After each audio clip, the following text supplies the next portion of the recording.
Good morning दोस्तों, मैं TJ sir और मैं आज हमारे भारत के सामान्य ज्ञान से आपके लिए 700 आईएमपी एमसीक्यूज लेकर आया हूं। और मैंने जो हमारे भारत के सामान्य ज्ञान है जिसमें इतिहास, भूगोल, राजनीति, अर्थशास्त्र, दर्शन शास्त्र और संस्कृति, पर्यावरण विज्ञान एवं प्रौद्योगिकी सभी विषय से 100 प्रश्न लेकर आया हूँ, सातों विषय से। तो टोटल मिलाकर 700 प्रश्न है। ये क्विक रिवीजन होगा और ये वन लाइनर फॉर्म में है। तो यदि आप पीएससी में यूपीएससी, एसएससी या व्यापम या रेलवे जो कभी एग्जाम दे रहे हैं दोस्तों, ये वीडियो आपके लिए बहुत ही महत्वपूर्ण होने वाला है। और ये रिवीजन भी आपके लिए बेस्ट है। और वन लाइनर फॉर्म में आप केवल वीडियो को सुनिए और आपका रिवीजन तैयार, आपका काम करते करते भी ये कर सकते हैं। तो ये वीडियो आपके लिए बहुत ही इंपॉर्टेंट है। तो चलिए मैंने इसमें क्या क्या शामिल किया है इसको हम देखते हैं।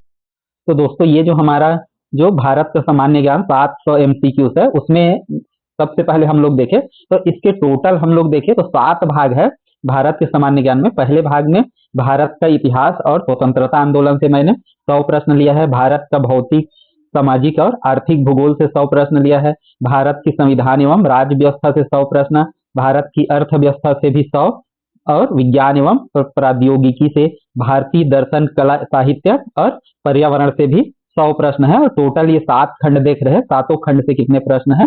700 प्रश्न है। तो ये वीडियो आपके लिए बहुत ही बेहतरीन होने वाला है और आज और आगे भी सालों साल तक ये वीडियो जरूर देखा जाएगा। तो जरूर ये वीडियो आपके लिए बहुत महत्वपूर्ण है। तो यदि आपको ये वीडियो पसंद आएगा तो जरूर वीडियो को लाइक, शेयर और चैनल को जरूर सब्सक्राइब करेंगे ताकि आगे आपको बेहतर से बेहतर वीडियो मिलते रहे। तो चलिए हम लोग स्टार्ट करते हैं हमारा पार्ट 1 से, कि यहाँ पर हम लोग देखते हैं भारत का इतिहास और स्वतंत्रता आंदोलन से संबंधित 100 प्रश्न। तो यहाँ हम लोग देखते हैं इतिहास। इतिहास का जनक किसे कहते हैं? तो हेरोडोटस को कहते हैं। भारतीय इतिहास का जनक किसे कहा जाता है? तो मेगास्थनीज को कहा जाता है, क्योंकि इसी के इंडिका नामक ग्रंथ में क्या है, हमको प्राचीन सभ्यता से बहुत कुछ लिखित जानकारी मिलता है, इसलिए बोला जाता है। और इंडिका किसने लिखा था? मेगास्थनीज ने। सिंधु घाटी सभ्यता की प्रमुख नगरी कौन थी? तो हड़प्पा थी। मोहनजोदड़ो का अर्थ क्या है? तो मोहनजोदड़ो का अर्थ क्या है? मृतकों का टीला। सिंधु सभ्यता का सबसे बड़ा नगर कौन सा था? तो मोहनजोदड़ो। लोथल किसके लिए प्रसिद्ध है? ये एक क्या था? डाक यार्ड, गोदिया एक बंदरगाह था। तो ये आपको ध्यान रखना है। सिंधु घाटी सभ्यता की लिपि क्या थी? तो ये लिपि क्या थी? अज्ञात थी, उसको पढ़ा नहीं जा सका। और वेदों को किस नाम से जाना जाता है? तो अपौरुषेय ग्रंथ के नाम से भी जाना जाता है। ऋग्वेद को किस नाम से जाना जाता है? तो ऋग्वेद को जाना जाता है, हमारे ज्ञान का स्रोत है ऋग्वेद और सबसे प्राचीन वेद है। उपनिषदों में मुख्य रूप से किसका वर्णन है? तो दर्शन और ब्रह्म ज्ञान का वर्णन है। रामायण के रचयिता कौन है? वाल्मीकि है। महाभारत का रचना किसने किया? वेद व्यास जी ने किया। महाभारत में कितने श्लोक है? तो लगभग 1 लाख। और जानना है आपको कि महाभारत अब तक के उपलब्ध सबसे बड़े महाकाव्य है, तो ये भी चीज आपको ध्यान रखना है। बौद्ध धर्म के संस्थापक कौन थे? तो महात्मा गांधी जी, गौतम बुद्ध जी इसके संस्थापक थे। बुद्ध का जन्म कहाँ हुआ था? तो लुम्बिनी में हुआ था, जो वर्तमान में कहाँ आता है? नेपाल में आता है। बुद्ध का प्रथम उपदेश की बात करें तो ये कहाँ हुआ था? सारनाथ में। महावीर स्वामी का जन्म कहाँ हुआ था? कुंडग्राम, वैशाली में हुआ था। महावीर के पिता का नाम क्या था? सिद्धार्थ था। और जैन धर्म की अहिंसा की शिक्षा किसने दी? तो अहिंसा की शिक्षा किसने दिया? महावीर स्वामी ने। महावीर स्वामी कौन से नंबर के तीर्थंकर थे? 24वां और आखिरी नंबर के तीर्थंकर है, ये भी आपको ध्यान रखना है। मौर्य वंश का संस्थापक कौन है? तो चंद्रगुप्त मौर्य है। चंद्रगुप्त मौर्य का गुरु कौन था? तो इसका गुरु कौन था? चाणक्य। और चाणक्य ने ही क्या किया था? उसको सहयोग एक साधारण बच्चे से क्या बनाया था? सम्राट बनाया था, ये भी आपको पता होना चाहिए। अर्थशास्त्र किसके द्वारा लिखा गया? तो अर्थशास्त्र किसके द्वारा लिखा गया है? चाणक्य के द्वारा। अशोक का धम्म किस धर्म से प्रभावित था? तो अशोक का धम्म बौद्ध धर्म से प्रभावित था। कलिंग युद्ध कब हुआ? तो लगभग 261 ईसा पूर्व में हुआ। देवान प्रिय प्रियदर्शी किसका उपनाम है? तो किसको बोला जाता था? ये सम्राट अशोक को। गुप्त वंश का संस्थापक कौन है? श्रीगुप्त है। गुप्त वंश का सबसे महान शासक की बात करें तो सबसे महान शासक कौन थे? चंद्रगुप्त द्वितीय, जिसे क्या नाम से जाना जाता है? चंद्रगुप्त विक्रमादित्य। गुप्त काल को किस नाम से जाना जाता है? तो गुप्त काल को हम लोग किस नाम से भी जाना जाते हैं? स्वर्ण युग के नाम से जाना जाता है। हमारे इतिहास का स्वर्ण युग कहलाता है गुप्त काल। नालंदा विश्वविद्यालय की स्थापना किसने किया था? तो कुमार गुप्त ने किया था नालंदा विश्वविद्यालय की स्थापना। इल्तुतमिश ने किस सिक्के की शुरुआत की थी? तो टका सिक्के की शुरुआत इल्तुतमिश ने किया था। अलाउद्दीन खिलजी ने किस बाजार नीति को लागू किया? तो इसी ने क्या किया? सबसे पहले मूल्य नियंत्रण नीति लागू किया। मुगल साम्राज्य का संस्थापक की बात करें कौन है? तो बाबर है। पानीपत का प्रथम युद्ध कब हुआ था? 1526 में हुआ था। अकबर के दरबार में कितने रत्न थे? तो अकबर के दरबार में कितने रत्न थे? 9 रत्न थे। अकबर ने किस धर्म की शुरुआत किया?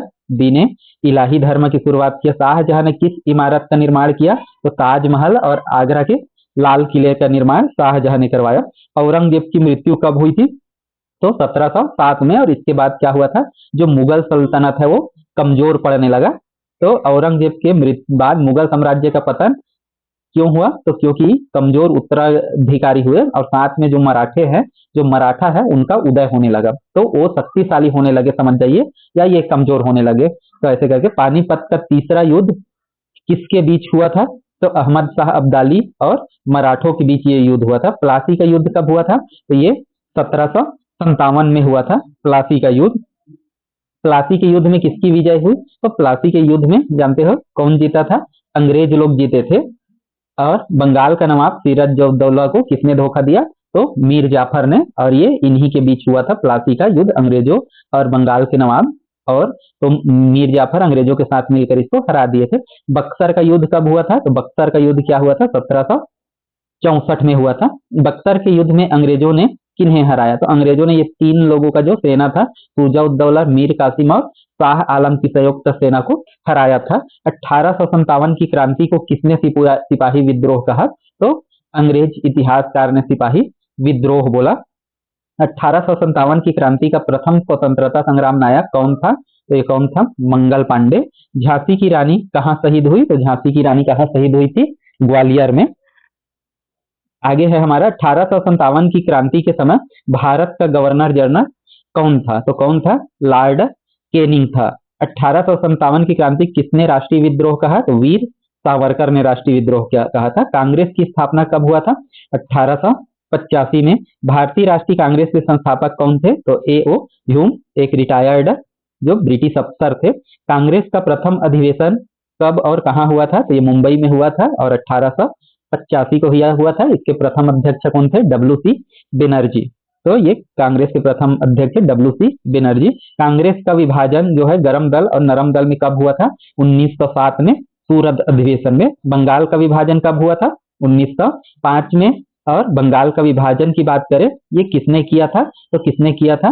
लॉर्ड कर्जन ने। और स्वदेशी आंदोलन यहीं से शुरू हुआ। उसके बंगाल विभाजन के परिणाम का था ये। तो 1905 में ही जैसे ये बंगाल विभाजन हुआ, अक्टूबर में लागू हुआ, और उसी के समय जस्ट क्या शुरू हो गया? स्वदेशी आंदोलन। भारत छोड़ो आंदोलन किस वर्ष हुआ? तो भारत छोड़ो आंदोलन कब हुआ था? 1942 में। भारत छोड़ो का आंदोलन किसने दिया था? तो किसने दिया था? महात्मा गांधी ने। होम रूल लीग आंदोलन कब शुरू हुआ था? तो ये कब शुरू हुआ था? 1916 में।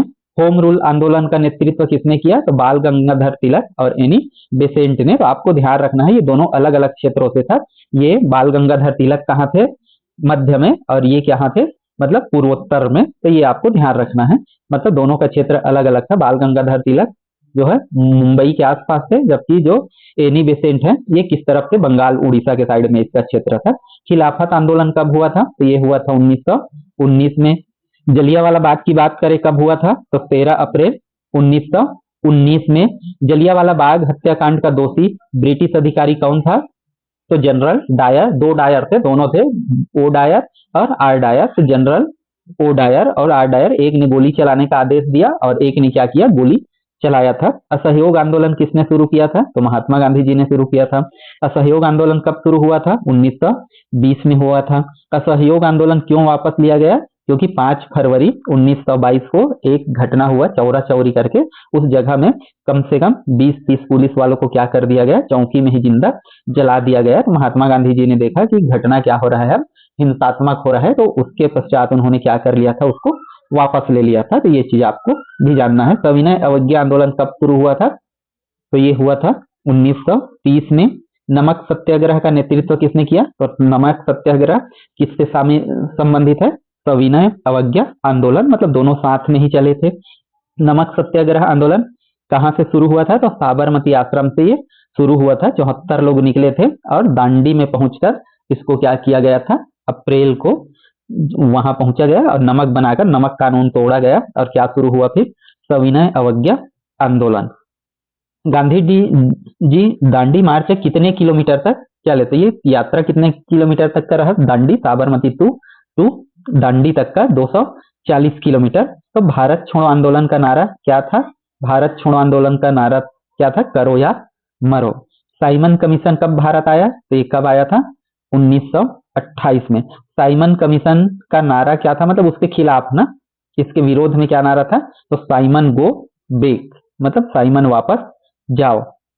कांग्रेस का पूर्ण स्वराज प्रस्ताव कब पारित हुआ? तो पूर्ण स्वराज कब पारित हुआ था? 1929 को लाहौर अधिवेशन में। और लाहौर अधिवेशन में इसके अध्यक्ष कौन थे? जवाहरलाल नेहरू। और इसी की अध्यक्षता में क्या लागू हुआ? 1929 को पूर्ण स्वराज का प्रस्ताव पारित किया गया। भारत छोड़ो आंदोलन के समय वायसराय कौन थे? तो लॉर्ड लिथगो थे। ये आपको ध्यान रखना है। इन्होंने क्या किया था? भारत को मतलब अपनी मर्जी से द्वितीय विश्व युद्ध में शामिल करने का प्रयास किया था और घोषित भी कर दिया था कि भारत इसमें शामिल है। ऐसा था। कैबिनेट मिशन भारत कब आया? तो कैबिनेट मिशन भारत कब आया था? 1946 में आया था। कैबिनेट मिशन के अध्यक्ष कौन थे? तो कैबिनेट मिशन के अध्यक्ष कौन थे? क्रिप्स। और इसमें 3 लोग थे सदस्य। तो कौन कौन? 2 और थे, ये आप कमेंट करके बताएंगे। भारत शासन अधिनियम 1935 क्यों महत्वपूर्ण है?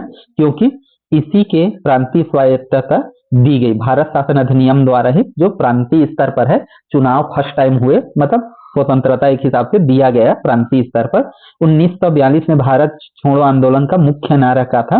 तो करो या मरो इसका मुख्य नारा था। गांधी इरविन समझौता कब हुआ? तो ये हुआ था 1931 में हुआ था। भारत का अंतरिम सरकार का गठन कब हुआ? तो ये हुआ था अंतरिम सरकार का गठन 1946 में। अंतरिम सरकार का उपाध्यक्ष कौन था? तो जवाहरलाल नेहरू था। और भारतीय संविधान का गठन कब हुआ? तो भारतीय संविधान सभा का गठन कब हुआ था? 1946 में। संविधान सभा की पहली बैठक कब हुआ था? 9 दिसंबर 1946 को। और आखिरी कब हुआ था? 24 दिसंबर 1950 को। संविधान सभा के प्रथम अध्यक्ष कौन थे? डॉक्टर सच्चिदानंद सिन्हा थे, मतलब ये अस्थायी रूप से थे। उसके बाद कौन बने? संविधान सभा के स्थायी अध्यक्ष फिर किसको चुना गया? डॉक्टर राजेंद्र प्रसाद को। तो सच्चिदानंद सिन्हा क्या थे? अस्थायी। प्रथम अध्यक्ष बोलेगा तो वहां पर हम सच्चिदानंद लगाएंगे, या अस्थायी पूछेगा तो भी लगाएंगे, क्योंकि वो पहली बार वही अध्यक्ष बने थे। तो फिर बाकी स्थायी अध्यक्ष कौन बना? डॉक्टर राजेंद्र प्रसाद। संविधान निर्माण में सबसे बड़ी भूमिका किसकी थी? तो संविधान निर्माण में सबसे बड़ी भूमिका किसका था? भीमराव अंबेडकर जी का था। भारतीय संविधान के जनक किसे कहा जाता है? तो इसीलिए भारतीय संविधान के जनक भीमराव अंबेडकर को बोला जाता है। भारत का संविधान कब लागू हुआ था? तो 26 जनवरी 1950 को यह लागू हुआ था। 26 जनवरी को गणतंत्र दिवस क्यों मनाया जाता है? क्योंकि 26 जनवरी 1930 को एक बार ये मनाया जा चुका था, पूर्ण स्वराज के रूप में, पूर्ण स्वराज दिवस के रूप में मनाया गया था। और उसी को ध्यान में रखते हुए हमारा जो संविधान है 26 जनवरी कब लागू किया गया? 1950 में लागू किया गया। इसलिए 26 जनवरी के दिन ही वो किया गया था। क्यों? क्योंकि 26 जनवरी 1930 को ये दिवस मनाया गया था एक बार पूर्ण स्वराज के रूप में। 94वां सवाल, स्वतंत्र भारत के प्रथम प्रधानमंत्री कौन बने? तो जवाहरलाल नेहरू जी ही बने थे। स्वतंत्र भारत के प्रथम गवर्नर जनरल कौन बने? तो लॉर्ड माउंटबेटन बने। स्वतंत्र भारत के प्रथम गवर्नर जनरल कौन थे? तो सी राजगोपालाचारी। तो यहाँ पर आपको 2 बातें ध्यान रखना है। स्वतंत्र भारत के प्रथम गवर्नर जनरल बोलेंगे तो लॉर्ड माउंटबेटन, प्रथम भारतीय गवर्नर जनरल बोलेंगे तो सी राजगोपालाचारी। तो ये आपको थोड़ा सा क्लियर रखना है अपना। अगला है स्वतंत्र भारत के प्रथम राष्ट्रपति। तो स्वतंत्र भारत हुआ तो हमारा राष्ट्रपति कौन बना था? डॉक्टर राजेंद्र प्रसाद। और स्वतंत्र भारत के प्रथम उपराष्ट्रपति डॉक्टर सर्वपल्ली राधाकृष्णन। और इन्हीं के जन्म दिवस को क्या मनाया जाता है? शिक्षक दिवस के रूप में। और भारत का विभाजन कब हुआ था? तो 1947। किस डेट में? 14 अगस्त 43 को। भारत और पाकिस्तान के बीच विभाजन की रेखा किसे कहते हैं, मतलब इसके बीच की रेखा को क्या बोला जाता है, तो क्या बोला जाता है, रेड क्लिफ रेखा। क्योंकि वो जो अधिकारी है रेड क्लिफ है ना, अफसर, उन्होंने ही क्या किया था, भारत और पाकिस्तान के बीच की जो विभाजन रेखा है उसका सीमा का निर्धारण किया था। इसलिए तो इस प्रकार से दोस्तों हमारा जो भारतीय इतिहास और स्वतंत्रता आंदोलन से संबंधित 100 सवाल हमारे कंप्लीट होता है। तो यदि यहाँ तक आपको ये वीडियो पसंद आया हो तो जरूर वीडियो को लाइक, शेयर और सब्सक्राइब करेंगे। और इसके लिए मैं बता दूं, इसका जो यदि आपको पीडीएफ चाहिए तो पीडीएफ 700 सवालों का है दोस्तों, तो पीडीएफ आपको उपलब्ध होगा। लेकिन इसके लिए जो नंबर डिस्प्ले हो रहा है उसमें आपको 11 रुपए का पेमेंट करके, 11 रुपए कोई इसका मूल्य नहीं है, 11 रुपए समझ जाइए एक गुरु दक्षिणा है। क्योंकि हम लोग 11 रुपए को 11 रुपए, 21 रुपए, 51 रुपए और 101 रुपए ये हमारे लिए क्या होता है, दक्षिणा जैसे होता है। तो 11 रुपए एक बिल्कुल मिनिमम कास्ट में इसका जो पीडीएफ है आपको उपलब्ध होगा। तो यदि आपको ये पीडीएफ चाहिए तो मेरे जो लिंक में है, डिस्क्रिप्शन में है, व्हाट्सअप नंबर है, उसमें आप पे करेंगे 11 रुपए और उसका स्क्रीनशॉट भेज देंगे तो आपको पीडीएफ 700 प्रश्नों का आपको मिल जाएगा। तो चलिए हम लोग स्टार्ट करते हैं भारत का सामाजिक, आर्थिक और राजनीतिक भूगोल। तो भूगोल खंड से हम लोग स्टार्ट करते हैं हमारे 100 प्रश्नों को। तो देखते हैं, तो यहाँ पर है भारत का सबसे बड़ा राज्य क्षेत्रफल की दृष्टि से राजस्थान, सबसे छोटा राज्य कौन सा है, गोवा है। भारत का सबसे अधिक जनसंख्या वाला कौन सा है, तो उत्तर प्रदेश है। ये जो सेंसस है वो 2011 के ही थ्रू है। भारत का सबसे कम जनसंख्या वाला राज्य, तो भारत का सबसे कम जनसंख्या वाला राज्य बोले तो सिक्किम है। भारत का सबसे अधिक साक्षरता वाला राज्य कौन सा है, केरल है। सबसे कम साक्षरता वाला राज्य बिहार है। भारत में सबसे अधिक धनी आबादी वाला राज्य भी कौन सा है, बिहार। धनी आबादी मतलब जनसंख्या घनत्व सर्वाधिक है बिहार में, ये आपको ध्यान रखना है। भारत का सबसे कम जनसंख्या घनत्व वाला कौन सा है, अरुणाचल प्रदेश है, जहाँ की जो है वो जनसंख्या घनत्व बहुत ज्यादा कम है, 17। भारत की सबसे लंबी तट रेखा कहाँ पर है, गुजरात में। भारत का सबसे बड़ा द्वीप समूह कौन सा है, अंडमान एंड निकोबार द्वीप समूह। भारत का सबसे बड़ा नदी द्वीप समूह माजुली किस राज्य में है, तो नदी द्वीप समूह कहाँ पर है, ये आसाम में है। और ये किस नदी पर बनता है, ब्रह्मपुत्र नदी पर, जहां उसको दिहांग नाम से भी जाना जाता है। तो ये आपको ध्यान रखना है, माजुली द्वीप। भारत का सबसे बड़ा पठार कौन सा है, तो भारत का सबसे बड़ा पठार दक्कन है। भारत का सबसे ऊंचा पर्वत श्रृंखला कौन सा है, कंचनजंगा है, जिसकी ऊंचाई कितना है, 8,586 मीटर है।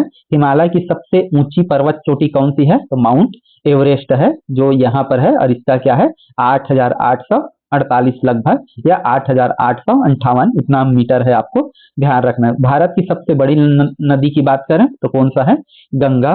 भारत की सबसे बड़ी पूर्व वाहिनी नदी कौन सा है, तो ये पूर्व वाहिनी नदी भी है, गंगा ही। भारत की सबसे बड़ी पश्चिम वाहिनी नदी कौन सी है, तो ये नर्मदा है। तो दोस्तों पूर्व वाहिनी मतलब जो हमारा भारत है, ये भारत है, तो इसका हम लोग देखते हैं कि जो ये साइड है, ये पूर्व साइड है, ये पश्चिम साइड है। तो इस दिशा में बहने वाली सबसे बड़ी नदी गंगा है, और इस दिशा में सबसे बड़ी बहने वाली नदी कौन सा है, नर्मदा है, जो कहाँ से निकलता है, अमरकंटक से निकलता है, मध्य प्रदेश से, और कहाँ चला जाता है, गुजरात में खंभात की खाड़ी में जाकर मिल जाता है। तो ये आपको ध्यान रखना है। भारत की सबसे लंबी, ये नर्मदा हो गया। दक्षिण की गंगा किसे बोला जाता है, तो किसको नाम दिया जाता है, गोदावरी। क्या भारत की सबसे बड़ी कृत्रिम झील कौन सा है, तो ये भाखड़ा नांगल बांध गोविंद सागर झील है। मतलब ये कृत्रिम रूप से, कृत्रिम पूछा जा रहा है, मतलब इसको बनाया गया है। भारत की सबसे बड़ी मीठे पानी की झील की बात करें तो सबसे बड़े मीठे पानी की झील क्या है, उलर झील, और ये कहाँ पर है, जम्मू कश्मीर में। भारत का सबसे बड़ा बांध कौन सा है, हीराकुंड बांध है, उड़ीसा में जो स्थित है। भारत का सबसे ऊंचा बांध बोले तो ये कौन सा है, टेहरी डैम है, जो उत्तराखंड में स्थित है, भागीरथी और भिलंगना नदी के संगम के पास बना है। तो ये आपको ध्यान रखना है, ये बहुउद्देशीय परियोजना है। भारत का पहला बहुउद्देशीय नदी घाटी परियोजना कौन सा है, तो दामोदर घाटी परियोजना प्रथम बहुउद्देशीय परियोजना है। भारत का धान का कटोरा किसे बोला जाता है, तो छत्तीसगढ़ को बोला जाता है धान का कटोरा। यदि इसी प्रकार से गेहूं का कटोरा बोला जाए तो जहां गेहूं सबसे अधिक होता है यार, तो कौन से को बोला जाता है, पंजाब। और भारत का कपास का राज्य किसको बोला जाता है, तो ये महाराष्ट्र, क्योंकि यहाँ काली मिट्टी पाया जाता है और काली मिट्टी में ही क्या होता है, इसका बहुत ज्यादा उत्पादन होता है। भारत का सबसे बड़ा चाय उत्पादक राज्य कौन सा है, तो ये कौन सा है, आसाम है। भारत का सबसे बड़ा कॉफी उत्पादक बोले तो के से कॉफी, के से कर्नाटक। भारत का सबसे बड़ा गन्ना उत्पादक बोले तो कौन सा है, इसका उत्तर प्रदेश है। आगे हम लोग देखे भारत का सबसे बड़ा कपास उत्पादक देख लिए हैं अपन। भारत का सबसे बड़ा जूट उत्पादक राज्य देखे तो ये जूट उत्पादन में कौन सा है, पश्चिम बंगाल है। भारत का सबसे बड़ा तेल बीज उत्पादक राज्य कौन सा है, तो ये कौन सा है, मध्य प्रदेश है, मतलब तिलहन में। तो ये आपको ध्यान रखना है। भारत का सबसे बड़ा दूध उत्पादक राज्य भी कौन सा है, उत्तर प्रदेश है। भारत का सबसे बड़ा मछली उत्पादक राज्य, मतलब मछली जहां व्यवसाय होता है सबसे ज्यादा, तो कौन सा आता है यहाँ, आंध्र प्रदेश। भारत में सबसे पहले हरित क्रांति का लाभ किस राज्य ने लिया, तो सबसे पहले कहां पर लागू हुआ, ये पंजाब में। भारत की श्वेत क्रांति का संबंध किससे है, दुग्ध उत्पादन से। नीली क्रांति का संबंध किससे है, मत्स्य उत्पादन से। पीली क्रांति का संबंध किससे है, तेल बीज उत्पादन से, मतलब तिलहन से। सिल्वर क्रांति का उत्पादन किससे संबंधित है, अंडा उत्पादन से। गोल्डन क्रांति का संबंध किससे है बोला जाए, तो गोल्डन क्रांति का संबंध किससे है, फल और बागवानी से। भारत का सबसे बड़ा लौह उत्पादक राज्य कौन सा है, तो ये कौन सा है, उड़ीसा है। भारत का सबसे बड़ा बॉक्साइट उत्पादक राज्य भी क्या है, उड़ीसा है। भारत का सबसे बड़ा कोयला उत्पादक राज्य बोले तो कौन सा है, झारखंड है। भारत का सबसे बड़ा अभ्रक उत्पादक राज्य कौन सा है, आंध्र प्रदेश है। भारत का सबसे बड़ा चूना चूना पत्थर जिससे सीमेंट बनता है कौन सा है, वो राजस्थान है। भारत का सबसे बड़ा तांबा उत्पादक राज्य कौन सा है, मलाज खंड खदान है, ये कहां पर स्थित है, मध्य प्रदेश में। और भारत का सोना उत्पादक राज्य कौन सा है, कर्नाटक है। भारत की सबसे बड़ी जनसंख्या वाली राज्य की बात करें तो कौन सा है, उत्तर प्रदेश है। भारत का सबसे कम जनसंख्या वाला कौन सा है, सिक्किम है। भारत की जनसंख्या वृद्धि दर 2011 जनगणना के अनुसार कितनी है, तो 17.64। भारत की जो साक्षरता की बात करें तो कितना है, 74.4।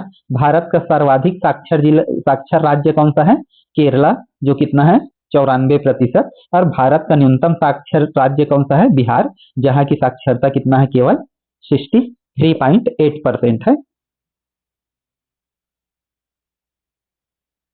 अगला देखते हैं दोस्तों, हमारा भारत 2000 इसके अनुसार कितना है, 382 है। इसको थोड़ा देख लेंगे, 382 84 की 84 है, मतलब 82 ही है। तो भारत का सबसे अधिक जनसंख्या घनत्व वाला राज्य कौन सा है, बिहार, जहां प्रति आदमी प्रति वर्ग किलोमीटर कितना घनत्व है, 1102। और भारत का न्यूनतम जनसंख्या घनत्व कितना है, 17 व्यक्ति प्रति वर्ग किलोमीटर, कहाँ, अरुणाचल प्रदेश में। भारत का सबसे अधिक नगरीकृत जो राज्य है वो कौन सा है, तमिलनाडु, जहां लगभग 50% जो है वो नगर है। और सबसे कम नगरीकृत राज्य कौन सा है, तो ये हिमाचल प्रदेश है। हिमाचल प्रदेश जम्मू कश्मीर से भी ऊपर या उसी के पास। भारत का पहला मेगा सिटी कौन सा है, तो पहला मेगा सिटी कौन सा था, कोलकाता। कोलकाता को जानते हो, अंग्रेजों ने वहीं पर सबसे पहले अपना जो फोर्ट विलियम स्थापित किया था। भारत में सर्वाधिक महानगरों वाला राज्य कौन सा है, तो उत्तर प्रदेश में सबसे ज्यादा महानगर है। भारत में लिंगानुपात कितना है, तो कितना है, 940 है, मतलब 1000 पुरुषों में 940 महिलाएं हैं। भारत में सबसे अधिक लिंगानुपात किसका है, तो 1084 किसका है, केरला का।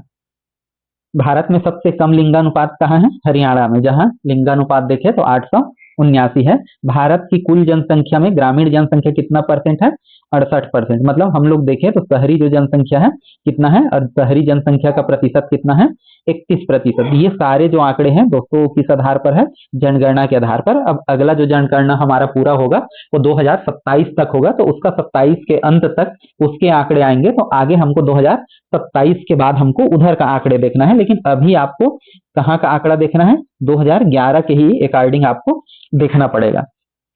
भारत की कुल श्रम शक्ति में कृषि पर निर्भरता कितनी है, तो कृषि पर निर्भरता कितना का है, 54% लोगों का। भारत का प्रमुख खाद्यान्न उत्पादन क्षेत्र कौन सा है, तो जो गंगा का क्षेत्र है, गंगा का मैदान का इलाका है, वो सबसे ज्यादा खाद्यान्न का उत्पादन करता है।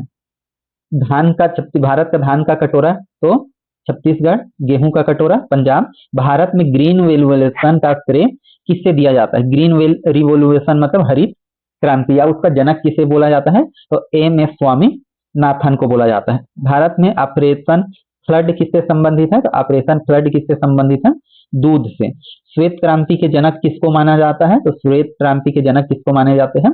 डॉक्टर वर्गीज कुरियन को माना जाता है श्वेत क्रांति के जनक, मतलब दुग्ध उत्पादन के लिए। भारत में नीली क्रांति किससे संबंधित है? मत्स्य से। पीली क्रांति दलहन से। गोल्डन क्रांति राष्ट्रीय राज्य मार्ग, भारत में गोल्डन क्वाड्रिलेटरल परियोजना किससे है? राष्ट्रीय राजमार्गों का नेटवर्क से संबंधित है। भारत की सबसे लंबी सड़क की बात करें तो ग्रांड ट्रंक रोड, लेकिन वर्तमान में ये कुछ चेंज हो गया होगा, तो इसको आप देख सकते हैं क्योंकि अभी सबसे ज्यादा सड़कों पर जोर दिया जा रहा है। तो भारत का सबसे व्यस्तम बंदरगाह कौन सा है? मुंबई। भारत का पहला मेजर पोर्ट कौन सा है? तो ये सबसे पहला मेजर पोर्ट कौन सा था? कोलकाता। लेकिन कोलकाता और मुंबई में क्या है? डिफरेंस है। जो कोलकाता है एक नदी के रास्ते से ये बंदरगाह है, पोर्ट है, जबकि मुंबई क्या है? सीधा समुद्र से जुड़ा हुआ है। भारत का पहला अंतरराष्ट्रीय अड्डा कौन सा है? तो सहार मुंबई है पहला जहां अंतरराष्ट्रीय हवाई अड्डा बना था।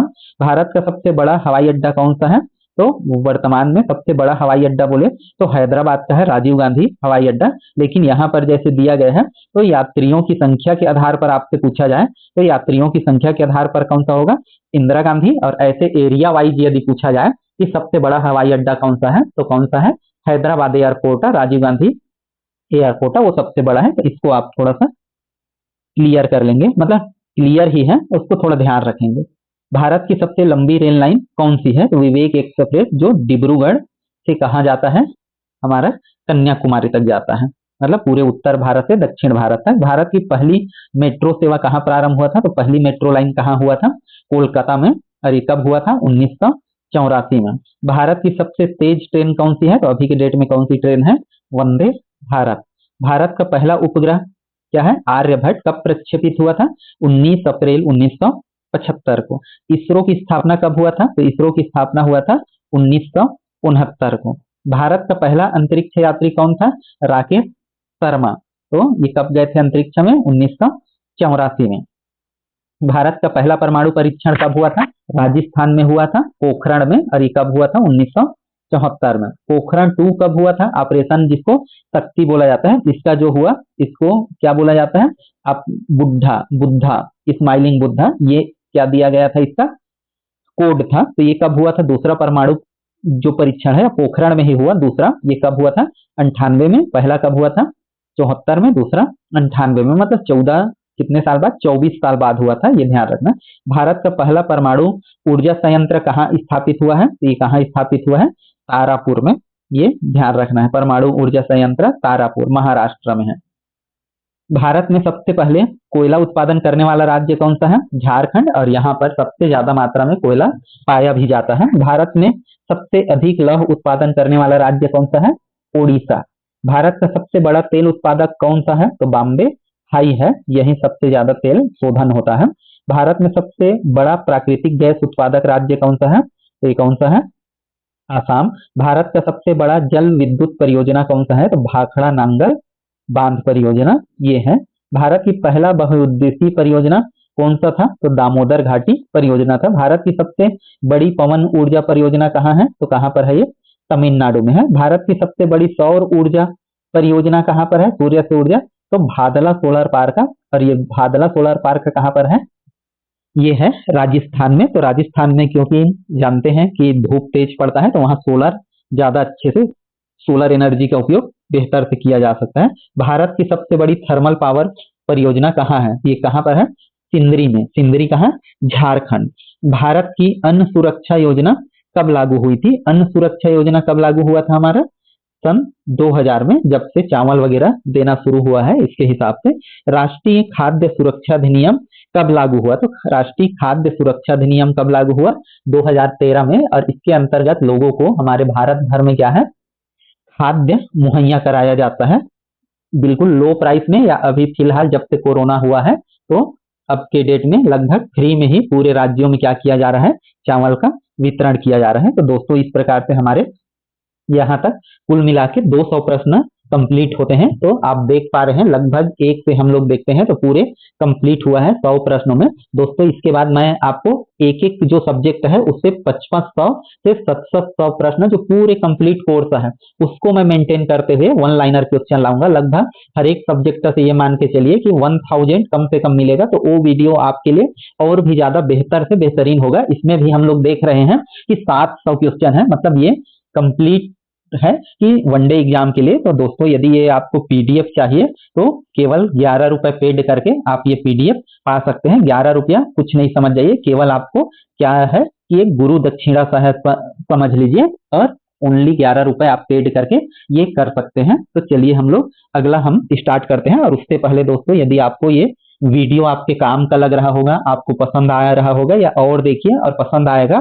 या आपका बेहतर रिवीजन के लिए ये काम आएगा, तो जरूर वीडियो को लाइक शेयर और चैनल को सब्सक्राइब करना मत भूलें। ये पहले आप देख लीजिए, वीडियो पसंद आए तभी आप लाइक कीजिए, तो जरूर इस चीज को ध्यान रखेंगे। और पसंद आए तो जरूर एक कमेंट करके एक हार्ट भेजेंगे। तो चलिए हम स्टार्ट करते हैं हमारा भाग 3 भारत का संविधान और राज्य व्यवस्था से। तो भारतीय संविधान सभा का गठन कब हुआ था? तो ये हुआ था 9 दिसंबर 1946 को। संविधान सभा के प्रथम अस्थायी अध्यक्ष, यदि यहाँ पर केवल प्रथम अध्यक्ष भी बोलता तो आप क्या लगाते? सच्चिदानंद सिन्हा लगाते। संविधान सभा के स्थायी सदस्य कौन थे? हमारे डॉक्टर राजेंद्र प्रसाद जी। संविधान को बनने में कुल कितना समय लगा? तो 2 वर्ष 11 माह और कितना दिन का समय लगा? 18 दिन का समय लगा था। भारतीय संविधान में कितने अनुच्छेद थे प्रारंभ में? तो प्रारंभ में कितने अनुच्छेद थे? 395। आज भी कितने अनुच्छेद है? 395। मतलब लास्ट जो अनुच्छेद है उसका सीरियल नंबर आज भी कितना है? 395। और आगे भी कितना रहेगा? 395। तो जो भी जोड़ता है उसके पार्ट में जोड़ता है। तो हमेशा आपको ध्यान रखना है वर्तमान में कितना है या पहले कितना था, तो आपको हमेशा कितना बताना है? 395। हम गिनती करें तो भले वो 400 हो, 450 हो या उससे भी ज्यादा हो, लेकिन संविधान में जैसे भाग हम बोले तो 22 ही है ना। यदि उसका अनुच्छेद बोले तो 395 ही है। अनुसूची बदल गया है, 8 से कितना हो गया है? 12। तो ये सभी चीजें आपको ध्यान रखना है दोस्तों। ये आपके बहुत ही बेहतरीन इससे प्रैक्टिस होगा आपको और आपके लिए बहुत ही लाभदायक होगा। तो अगला सवाल है हमारा, भारतीय संविधान में कितनी अनुसूचियां थी? तो भारतीय संविधान में थी बोले हैं, मतलब पुराना ना। वर्तमान में कितनी है? तो कितना है? 12। संविधान को कब अंगीकृत किया गया? देखो इसमें आपको ध्यान है, अंगीकृत किया गया और लागू किया गया। तो अंगीकृत हम लोग कब किए उसको? 26 नवंबर 1949 को। लागू कब किए हम उसको? 26 जनवरी 1950 को। संविधान दिवस कब मनाया जाता है? तो संविधान दिवस कब मनाया जाता है? 26 नवंबर को। संविधान सभा को किसने हस्ताक्षरित किया था? संविधान सभा मतलब जो लास्ट हमारा लागू हुआ तो उसमें कितने सदस्यों ने साइन किया था? 284 सदस्यों ने इसमें साइन किया था। तो ये आपको ध्यान रखना। संविधान सभा के प्रारूप समिति के अध्यक्ष कौन थे? तो डॉक्टर भीमराव अंबेडकर थे। भारत का संविधान किस देश से संघीय व्यवस्था का अनुकरण करता है? तो कनाडा से क्या लिया गया है? संघीय व्यवस्था लिया गया है। और मौलिक अधिकार कहाँ से लिया गया है? तो मौलिक अधिकार कहाँ से लिया गया है? अमेरिका से लिया गया है। मौलिक कर्तव्य किस देश के संविधान से लिया गया है? तो ये इसको कहाँ से लिया गया है? सोवियत संघ से लिया गया है। संसदीय कार्य प्रणाली किससे लिया गया है पूछा जाए तो ब्रिटेन से लिया गया है। न्यायिक पुनरीक्षण पर विचार कहाँ से लिया गया है? तो ये भी अमेरिका से। अमेरिका से ही जो न्यायालय है या न्यायपालिका है उसकी स्वतंत्रता है उसको लिया गया है। राज्य के नीति निदेशक तत्वों की बात करें तो कहाँ से लिया गया है? ये आयरलैंड से लिया गया है। प्रस्तावना कहाँ से लिया गया है? तो प्रस्तावना किस देश से प्रेरित है? तो ये अमेरिका से लिया है। लेकिन इसकी भाषा कहाँ से है? तो भाषा कहाँ से लिया गया है? ये ऑस्ट्रेलिया से लिया गया है। ये चीज को आपको ध्यान रखना है, भाषा ऑस्ट्रेलिया से, प्रस्तावना प्रेरित किससे है? अमेरिका से। प्रस्तावना में समाजवादी धर्मनिरपेक्ष शब्द किस संविधान संशोधन से जोड़ा गया? तो 42वां संविधान संशोधन 1976 द्वारा ये जोड़ा गया था। भारत के संविधान को किस प्रकार का कहा गया है? तो संघात्मक ढांचा लेकिन एकात्मक झुकाव के साथ, या संघात्मक ढांचा बोला गया है, मतलब राज्यों का एक संघ बोला गया है। भारत के राष्ट्रपति को किसके द्वारा चुना जाता है? तो क्या किया जाता है? इसको एक निर्वाचक मंडल के द्वारा चुना जाता है जिसमें पूरे राष्ट्र के देश के निर्वाचित सांसद और विधायक जिसमें भाग लेते हैं। राष्ट्रपति का कार्यकाल कितने साल का होता है? तो 5 वर्ष का होता है। राष्ट्रपति को हटाने की प्रक्रिया क्या कहलाती है? तो ये क्या कहलाती है? इम्पीचमेंट मतलब महाभियोग। राष्ट्रपति पद से हटाने की प्रक्रिया किसमें है, मतलब महाभियोग का वर्णन किसमें है? तो ये अनुच्छेद 61 में है, मतलब अनुच्छेद 52 से कहां तक? 61 तक। इसमें क्या किया गया है? राष्ट्रपति का जो पद अनुक्रम है, उनकी योग्यता, शपथ, वेतन, इन सारे चीजों के बारे में दिया गया है। भारत का कार्यकारी प्रमुख कौन सा होता है? प्रधानमंत्री। प्रधानमंत्री की नियुक्ति कौन करता है? राष्ट्रपति। लोकसभा का कार्यकाल कितने वर्ष का होता है? ये 5 वर्ष का होता है। लोकसभा का भी जनरली आपको हमारे देश में सभी का 5 वर्ष का होता है। कुछ कुछ का जो राष्ट्रीय स्तर पर होते हैं, कुछ संस्थाओं के प्रमुख या अध्यक्ष, उनका बस 6 साल होता है, बाकी 5 साल। तो 5 साल और 6 साल ये मान के चलिए। अगला हमारा है राज्यसभा का कार्यकाल। देखें तो ये कितने साल का होता है? 6 साल का। भारत का संसद भवन किस वास्तुकार ने बनाया था? जो पुराने हैं, एडविन लुटियंस और हर्बर्ट बेकर ने ये क्या किया था? भारतीय संसद का वास्तुकार थे एडविन लुटियंस और हर्बर्ट बेकर। भारतीय संसद कितने सदनों से मिलकर बना है? तो स्वाभाविक है 2 सदन से, एक निम्न और एक उच्च। लोकसभा को क्या बोला जाता है? निम्न सदन। और राज्यसभा को क्या बोला जाता है? उच्च सदन, या राज्यसभा को स्थायी सदन बोला जाता है और लोकसभा को क्या बोला जाता है? अस्थायी सदन। भारत के राष्ट्रपति का चुनाव कौन करता है? तो निर्वाचक मंडल। और इसमें कौन आते हैं? संसद और राज्य विधानसभा के सदस्य। राष्ट्रपति का कार्यकाल 5 वर्ष का ही होता है। भारत के पहले राष्ट्रपति डॉक्टर राजेंद्र प्रसाद जी थे। राष्ट्रपति को हटाने की प्रक्रिया कहलाता है महाभियोग। राष्ट्रपति मतलब भारत के राष्ट्रपति प्रधानमंत्री की नियुक्ति कौन करता है? तो ये राष्ट्रपति करता है। और प्रधानमंत्री को किस पद के लिए उत्तरदायी होना पड़ता है? तो राष्ट्रपति को किस पद के लिए, मतलब किस सभा के लिए, या वो किसके प्रति उत्तरदायी होता है बोला जाए, थोड़ा सा सेंटेंस ठीक नहीं जमा है शायद। तो किसके प्रति होता है ये? प्रधानमंत्री लोकसभा के प्रति ये उत्तरदायी होता है। लोकसभा का कार्यकाल 5 साल का होता है और राज्यसभा का कार्यकाल भी क्या होता है? स्थायी सदन होता है। ये 6 साल का होता है एक का, लेकिन हर 1/3 सदस्य क्या है? 2 साल में रिटायर होते जाते हैं और फिर से 1/3 सदस्य क्या हो जाते हैं? नए बन जाते हैं। लोकसभा की अधिकतम संख्या कितनी है? तो अधिकतम संख्या कितना है? 552 हो सकता है। और राज्यसभा की अधिकतम संख्या कितना हो सकता है? 250। वर्तमान में राज्यसभा में कितने सदस्य हैं? तो वर्तमान में देखें तो कितने हैं? 245। और राज्यसभा का स्थायी अध्यक्ष कौन होता है? तो राज्यसभा का जो अध्यक्ष है वो कौन होता है? भारत का राष्ट्रपति होता है, लेकिन वो राज्यसभा का सदस्य नहीं होता है। ये चीज आपको खास ध्यान रखना है। जैसे आप पीएससी दे रहे हैं, एसएससी दे रहे हैं या यूपीएससी, तो इसमें कई बार आ जाता है कि ऐसा सदन जिसका अध्यक्ष है उसका सदस्य नहीं होता, तो राज्यसभा का जो अध्यक्ष है उसका सदस्य नहीं होता है। लोकसभा के अध्यक्ष को क्या बोला जाता है? तो स्पीकर। लोकसभा के प्रथम अध्यक्ष कौन थे? जीवी मावलंकर।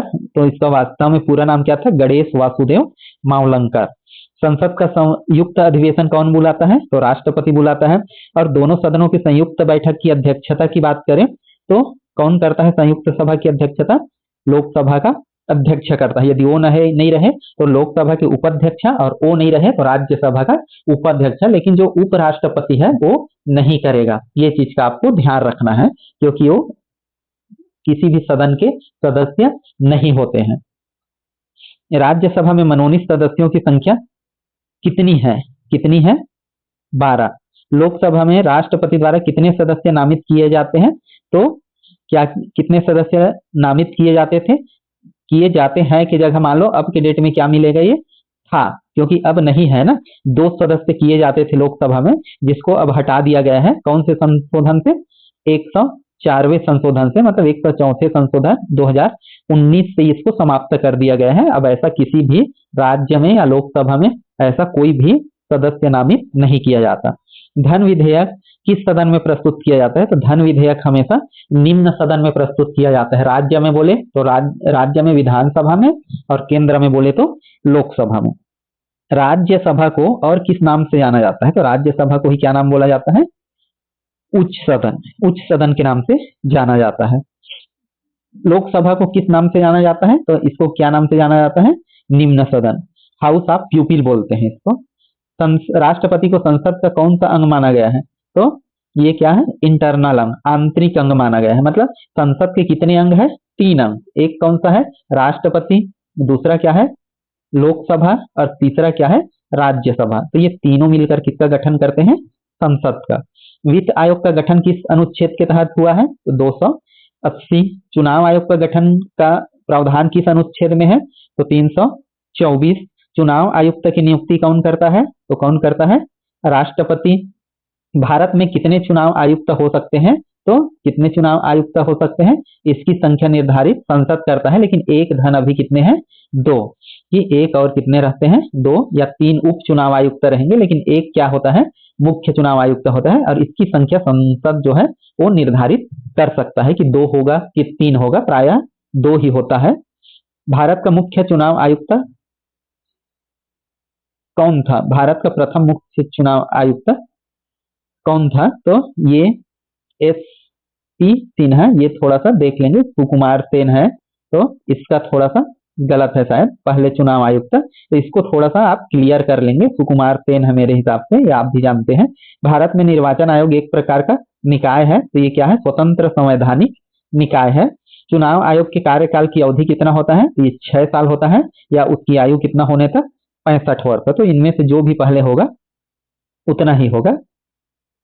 भारत के राष्ट्रपति को हटाने की प्रक्रिया कहाँ वर्णित है, 61 में, जो महाभियोग कहलाता है। उपराष्ट्रपति का चुनाव कौन करता है, तो राज्यसभा के दोनों सदन, राज्यसभा और लोकसभा मिलकर। उपराष्ट्रपति का कार्यकाल कितने साल का होता है, तो देखो उपराष्ट्रपति का कार्यकाल 5 साल का, लेकिन राज्यसभा के सदस्य का कार्यकाल कितना होता है, 6 साल का। इसीलिए बोला जाता है कि उपराष्ट्रपति जो है वो राज्यसभा का सदस्य नहीं होता। ये ऑप्शन वाले सवाल में कई बार आ चुका है, तो इसको आपको थोड़ा सा विशेष ध्यान रखना है। भारत के प्रथम उपराष्ट्रपति कौन थे, तो डॉक्टर सर्वपल्ली राधाकृष्णन थे। प्रधानमंत्री को शपथ कौन दिलाता है, तो ये कौन दिलाता है, हमारा राष्ट्रपति दिलाता है। सुप्रीम कोर्ट के न्यायाधीशों की नियुक्ति कौन करता है, तो राष्ट्रपति करता है। सुप्रीम कोर्ट का मुख्य न्यायाधीश को और क्या बोला जाता है, तो CJI भी बोलते हैं, chief justice of India, CJI बोलते हैं शॉर्टकट में इसको। सुप्रीम कोर्ट में न्यायाधीशों की सेवानिवृत्ति कितने वर्ष की होती है, 65 साल का, जबकि हाई कोर्ट में कितने का होता है, ये हम लोग देखेंगे 62 साल का। तो जो निचले कोर्ट है उनका 62 साल है और उसका कितना है, 65। भारत का सर्वोच्च न्यायालय कहाँ स्थित है, तो कहाँ स्थित है, नई दिल्ली में। सर्वोच्च न्यायालय का गठन किस अनुच्छेद में हुआ, तो किस अनुच्छेद के अंतर्गत हुआ, अनुच्छेद 124। और उच्च न्यायालय का गठन किस अनुच्छेद के तहत हुआ, तो 214। न्यायिक पुनर्वीक्षण की शक्ति सुप्रीम कोर्ट को कहां से प्राप्त है, तो अनुच्छेद 13 से, और कहां से, अनुच्छेद 32 से। इसको न्यायिक पुनर्वीक्षण की शक्ति सुप्रीम कोर्ट को प्राप्त है। जनहित याचिका PIL का आरंभ किस वर्ष हुआ था, तो इसका प्रारंभ कब हुआ था, 1980 के दशकों में हुआ था। वित्तीय आपात किस अनुच्छेद में वर्णित है, तो वित्तीय आपात किस अनुच्छेद में वर्णित है, अनुच्छेद 360 में। राष्ट्रीय आपातकाल किस अनुच्छेद में है, तो राष्ट्रीय आपातकाल किस अनुच्छेद में है, 352। तो आपको आपात कई है, इसको ध्यान रखना है। वित्तीय आपात 360 में, राष्ट्रीय आपात 352 में, और राष्ट्रपति जो है वो कितने में है, 356 में। अब तक भारत में कितनी बार आपातकाल लगा है, तो कितनी बार लगा है, 3 बार। प्रथम आपात कब लगा था, 1962 में, है ना। 1975 में किस प्रधानमंत्री ने आपातकाल लगाया था, तो किसने लगाया था, इंदिरा गांधी ने। कब लगाया था, 25 जून को लगाया था। तो ये भी 25 जून 1975 को। तो अभी वर्तमान में 25 जून को क्या मनाया गया है, कि संविधान हत्या दिवस मनाया गया है। तो ये आपको ध्यान रखना है। मौलिक कर्तव्य संविधान के किस अनुच्छेद में है, तो ये किस अनुच्छेद में है, 51A। मौलिक कर्तव्य संविधान के किस भाग में है, तो संविधान के भाग किस में है, 4A के अंतर्गत। भाग 4 है, उसका कौन सा है, A है। मौलिक कर्तव्य किस संविधान संशोधन से जोड़े गए, तो 42वें संविधान संशोधन 1976 द्वारा। प्रारंभ में कितने मौलिक कर्तव्य थे, तो 10। वर्तमान में कितने मौलिक कर्तव्य है, 11। तो कब जोड़ा गया, 11वां 86वां संविधान संशोधन में जोड़ा गया था, 2002 में। 11वां मौलिक कर्तव्य किससे जुड़ा है, तो 6 से 14 वर्ष के बच्चों को शिक्षा देना। कब जुड़ा था, ये देखो जस्ट बताया है, 46वां संविधान संशोधन 2002 से। राज्य नीति निदेशक के तत्व किस भाग में है, तो किस भाग में है, ये भाग 4 में। राज्य के नीति निदेशक तत्व किस अनुच्छेद में है, तो 36 से लेकर 51 तक में है। और जो बच्चों को 6 से 14 के शिक्षा दिलाना किस में है, ये 51A में। न्यायालय को इनको लागू करने योग्य नहीं कहा जाता। कौन सा प्रावधान है? मतलब न्यायालय में ये प्रवर्तनीय नहीं है। मतलब यहाँ आप नीति निदेशक को तत्वों को लागू किया जाता है कि नहीं, ये न्यायालय में नहीं जाएगा मामला। समान नागरिक संहिता किस अनुच्छेद में है? तो समान नागरिक संहिता किस अनुच्छेद में है? अनुच्छेद 44 में। पंचायत राज व्यवस्था किस अनुच्छेद में है? तो ये पंचायत राज व्यवस्था 243 में है। पंचायत राज किस संशोधन से जोड़ा गया? तो 73वां संविधान संशोधन 1992 द्वारा जोड़ा गया। नगर पालिका किस संविधान संशोधन से जोड़ा गया? तो 74वां संविधान संशोधन 1992 द्वारा जोड़ा गया। पंचायती राज प्रणाली का प्रथम राज्य कौन सा है? तो ये कहाँ लागू हुआ था? सबसे पहली बार में 1959 में नागौर जिले के बगदरी गांव में प्रारंभ में लागू हुआ था। उस समय पूरे देश में नहीं हुआ था, तो इसलिए हम लोग 93 से मानते हैं। और 73वां संविधान संशोधन किस वर्ष लागू हुआ? तो ये 24 अप्रैल से लागू हुआ था। और 74वां संविधान संशोधन किस वर्ष लागू हुआ? ये 1 जून से लागू हुआ था। मतलब जो नगरीय निकाय है वो 1 जून 1993 को लागू हुआ, और जो हमारा पंचायत है, त्रिस्तरीय पंचायत, वो कब लागू हुआ? 24 अप्रैल 1973 को। मतलब 73 दोनों है, लेकिन डेट आपको ध्यान रखना है, 24 अप्रैल पंचायत के लिए और 1 जून नगर पालिका के लिए। लोकपाल और लोक आयुक्त अधिनियम कब पारित हुआ? तो ये कब पारित हुआ था? 2013 में। प्रथम लोकपाल कौन थे? तो ये 2019 में बने थे। कौन थे? पिनाकी चंद्र घोष, पीसी घोष भी बोलते हैं इसको। अगला है वित्त आयोग का गठन कितने वर्षों पर किया जाता है? तो वित्त आयोग का गठन हर कितने साल में होता है? 5 साल में होता है। वर्तमान 15वें वित्त आयोग के अध्यक्ष कौन सा है? तो NK सिंह है। और 15वें वित्त आयोग 2025 में ही खत्म होगा, 25-26। तो ये इसका आखिरी सत्र, मतलब साल चल रहा है, फिर आगे दूसरा वित्त आयोग के अध्यक्ष बनेंगे। तो दोस्तों आपने यहाँ तक देखा 300 सवाल हमारे पूरे हुए। हर पार्ट में ऐसा कोई भी पार्ट नहीं छूटा है। आप देखेंगे तो आपका रिवीजन बेहतरीन ढंग से होगा।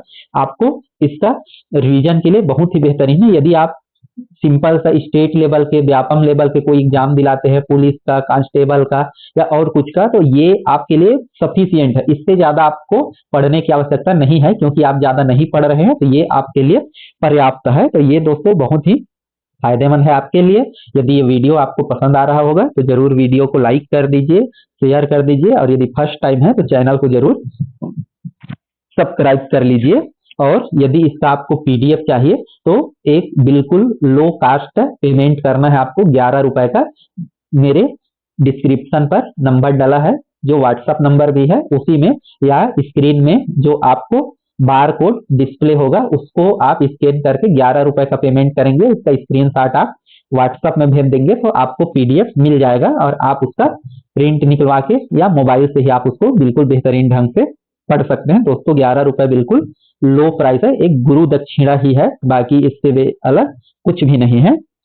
तो चलिए हम अगला हमारा चौथा भाग शुरू करते हैं। तो दोस्तों अब हमारा शुरू होता है भारत का अर्थशास्त्र, भारतीय अर्थशास्त्र जिसको बोलते हैं। तो चलिए हम देखते हैं पहला, भारत की पंचवर्षीय योजना की शुरुआत कब हुई थी? भारत में पंचवर्षीय योजना की शुरुआत कब हुई थी? तो कब हुआ था? 1951 में। भारत की पहली पंचवर्षीय योजना किस पर आधारित थी? तो हराड एंड डोमर मॉडल पर आधारित थी। प्रथम पंचवर्षीय योजना का मुख्य लक्ष्य क्या था? कृषि एवं सिंचाई था। दूसरी पंचवर्षीय योजना का मुख्य उद्देश्य क्या था? औद्योगिकीकरण। जो दूसरी पंचवर्षीय योजना है किस मॉडल पर आधारित था? महाल नोबिस मॉडल पर आधारित था। ये हमारे प्रमुख अर्थशास्त्री है। और तीसरी पंचवर्षीय योजना का मुख्य उद्देश्य क्या था? तो तीसरी पंचवर्षीय योजना का मुख्य उद्देश्य हमारा देखें तो क्या था? कृषि और उद्योगों में संतुलन बनाए रखना था। भारत में योजना आयोग का गठन कब हुआ था? ये हुआ था 1950 में। और योजना आयोग का अध्यक्ष कौन होता है? तो योजना आयोग का अध्यक्ष कौन होता है? प्रधानमंत्री ही होते हैं, ये आपको ध्यान रखना है। और उसके फिर एक उपाध्यक्ष होते हैं। योजना आयोग को किसने बदल दिया? तो योजना आयोग को वर्तमान में किसने बदल दिया है? नीति आयोग ने। 2015 1 जनवरी 2015 को नीति आयोग का गठन हुआ, और अब वर्तमान में कौन चलता है? नीति आयोग ही चलता है। भारत में ग्रीन रिवॉल्यूशन, हरित क्रांति का संबंध किससे है? तो हरित क्रांति का संबंध किससे है? कृषि से।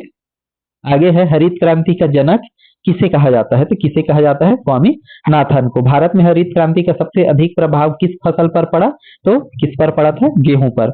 भारत में श्वेत क्रांति किससे संबंधित है? तो दूध से संबंधित है। श्वेत क्रांति के जनक कौन सा है? डॉक्टर वर्गीज कुरियन। भारत में नीली क्रांति किससे संबंधित है? तो ये मत्स्य पालन से। पीली क्रांति का संबंध देखें तो ये किससे संबंध है? तिलहन से। सुनहरी क्रांति का संबंध किससे है? फल एवं सब्जी से। और इंद्रधनुषी क्रांति का संबंध किससे है? इंद्रधनुषी क्रांति का संबंध कृषि की सभी क्रांतियों से। समग्र क्रांतियों को क्या बोला जाता है? इंद्रधनुषी क्रांति। भारत में फ्लड ऑपरेशन, फ्लड किससे संबंधित है? तो दूध उत्पादन से। भारत में बैंकों का राष्ट्रीयकरण कब हुआ था? तो ये हुआ था, 2 बार हुआ था, एक बार 1979 में, 69 में, और एक बार 80 में। प्रथम चरण में कितने बैंकों का राष्ट्रीयकरण हुआ था? तो कितने बैंकों का हुआ था? 14। और दूसरे चरण में कितने बैंकों का हुआ था? ये बताया 1980 में। और कितने बैंकों का हुआ था? 6 बैंकों का। भारतीय रिजर्व बैंक की स्थापना कब हुआ था? 1 अप्रैल 1935 को। और इसी दिन 1 अप्रैल को हुआ था, तो इसलिए इसका सत्र कब से गिना जाता है? 1 अप्रैल से 31 मार्च तक। क्यों गिना जाता है? तो क्योंकि इस दिन क्या हुआ था? आरबीआई की स्थापना हुआ था। आरबीआई का राष्ट्रीयकरण बोले तो आरबीआई का राष्ट्रीयकरण कब हुआ था? तो 1949 को। तो ये डेट कौन सा है? 1 जनवरी 1949। ये आपको ध्यान रखना है। भारतीय रिजर्व बैंक का मुख्यालय कहां पर है? तो ये कहां है? मुंबई में। आरबीआई का वर्तमान प्रतीक किस पर आधारित है? तो इसमें क्या है? पाम वृक्ष है, और क्या है? एक बाघ है। भारत में नोट जारी करने का अधिकार किसके पास है? तो भारतीय रिजर्व बैंक के पास है। और 1 रुपए का नोट जो है वो भारत सरकार या वित्त मंत्रालय जारी करता है, सिक्के और 1 रुपए का नोट। और उसमें वित्त सचिव का हस्ताक्षर होता है, जबकि बाकी जितने भी पैसे हैं उसमें किसका साइन होता है? आरबीआई के गवर्नर का। भारत में मौद्रिक नीति कौन जारी करता है? तो ये कौन जारी करता है? आरबीआई। जबकि राजकोषीय नीति कौन जारी करता है? तो सरकार जारी करता है। भारत में योजना बनाने वाली संस्था का क्या नाम है? तो क्या है उसका? नीति आयोग। नीति आयोग के उपाध्यक्ष को कौन नियुक्त करता है? तो प्रधानमंत्री। और भारत का पहला आर्थिक जनगणना किस वर्ष हुआ था? तो आर्थिक जनगणना है वो 1977 में हुआ था। भारत में सकल घरेलू उत्पादन की गणना, मतलब जीडीपी जिसको बोलते हैं, ग्रास डोमेस्टिक प्रोडक्ट की गणना कौन करता है? तो नेशनल स्टैटिक ऑर्गेनाइजेशन है ना, ये मतलब राष्ट्रीय सांख्यिकी कार्यालय, जिसको एनएसओ बोला जाता है। भारत का वित्तीय वर्ष कब से कब तक होता है? वित्तीय वर्ष मतलब 1 अप्रैल से कहां तक? 31 मार्च तक। भारत का सबसे बड़ा कर राजस्व स्रोत क्या है? तो सबसे ज्यादा कर किससे आता है? जीएसटी, वस्तु कर एवं सेवा कर से। जीएसटी भारत में कब लागू हुआ? तो भारत में ये कब लागू हुआ? 1 जुलाई 2017 को। जीएसटी किस संशोधन में जोड़ा गया? तो ये कब लागू किया? 101वां संविधान संशोधन 2016 द्वारा ये जोड़ा गया और लागू कब किया गया? 1 जुलाई 2017 को। भारत का बजट किसके द्वारा प्रस्तुत किया जाता है? तो किसके द्वारा? वित्त मंत्री के द्वारा। भारत का पहला बजट किसने प्रस्तुत किया? तो आर के शनमुखम चेट्टी ने ये प्रस्तुत किया भारत का। कब किया? 1947 में। अब ये स्वतंत्र भारत का प्रथम है ना, स्वतंत्र भारत में। भारत में सबसे अधिक कृषि योग्य भूमि किस राज्य में है? तो सबसे ज्यादा कहां पर है कृषि योग्य भूमि? उत्तर प्रदेश में। और धान का कटोरा किस राज्य को बोला जाता है? छत्तीसगढ़ को। तो देखो दोस्तों, आप अर्थशास्त्र देखोगे तो इसका बहुत सारे चीज क्या है, भूगोल से या राजनीति से आपको कुछ कुछ इसका मिलता जुलता मिलेगा। तो यही चीजें है कि सभी सब्जेक्ट आप साथ में जब पढ़ते हो, साथ में रिविजन करोगे तो ये चीजें आपको मिलते जाएगा। तो इसलिए इसमें जैसे हम सातों सब्जेक्ट जो पूरे जीएस है उसका पूरा हम लोग कोर्स को कंप्लीट कर रहे हैं, तो इसलिए ये बहुत ज्यादा इंपॉर्टेंट है। तो आगे हम लोग देखते हैं, भारत का सबसे बड़ा गेहूं उत्पादक राज्य कौन सा है? तो सबसे बड़ा बोल रहा है, मतलब ज्यादा मात्रा में होगा, है ना, तो ये उत्तर प्रदेश में। और भारत का सबसे बड़ा कपास उत्पादक कौन सा है? महाराष्ट्र। और भारत का सबसे बड़ा गन्ना उत्पादक, तो ये भी कौन सा है? उत्तर प्रदेश। सबसे बड़ा चाय उत्पादक आसाम। सबसे बड़ा कॉफी उत्पादक तो कर्नाटक। भारत का सबसे बड़ा जूट उत्पादक तो पश्चिम बंगाल। और सबसे बड़ा दुग्ध उत्पादक तो ये कौन सा है? उत्तर प्रदेश। तो इसमें आप देखेंगे कुछ भूगोल के भी प्रश्न मिलेंगे, क्योंकि भूगोल में अर्थशास्त्र जो है, जो भी संपत्तियां हैं हमारा, जो जमीन से निकले, समुंदर से मिले, सब चीज वो किसमें आता है, हमारे अर्थ में शामिल होता है। इसलिए कुछ चीजें इसमें आपको सभी पार्ट से मिलेंगे अर्थशास्त्र में। भारत का सबसे बड़ा मछली उत्पादक कौन सा है? आंध्र प्रदेश। भारत का सबसे बड़ा पेट्रोलियम उत्पादक तो कौन सा है? गुजरात। भारत का सबसे बड़ा कोयला उत्पादक तो झारखंड। भारत का सबसे बड़ा लौह उत्पादक तो कहाँ होता है? उड़ीसा में। भारत का सबसे बड़ा सोना उत्पादक कर्नाटक। भारत का सबसे ज्यादा चूना पत्थर उत्पादक तो ये कहाँ है? राजस्थान में।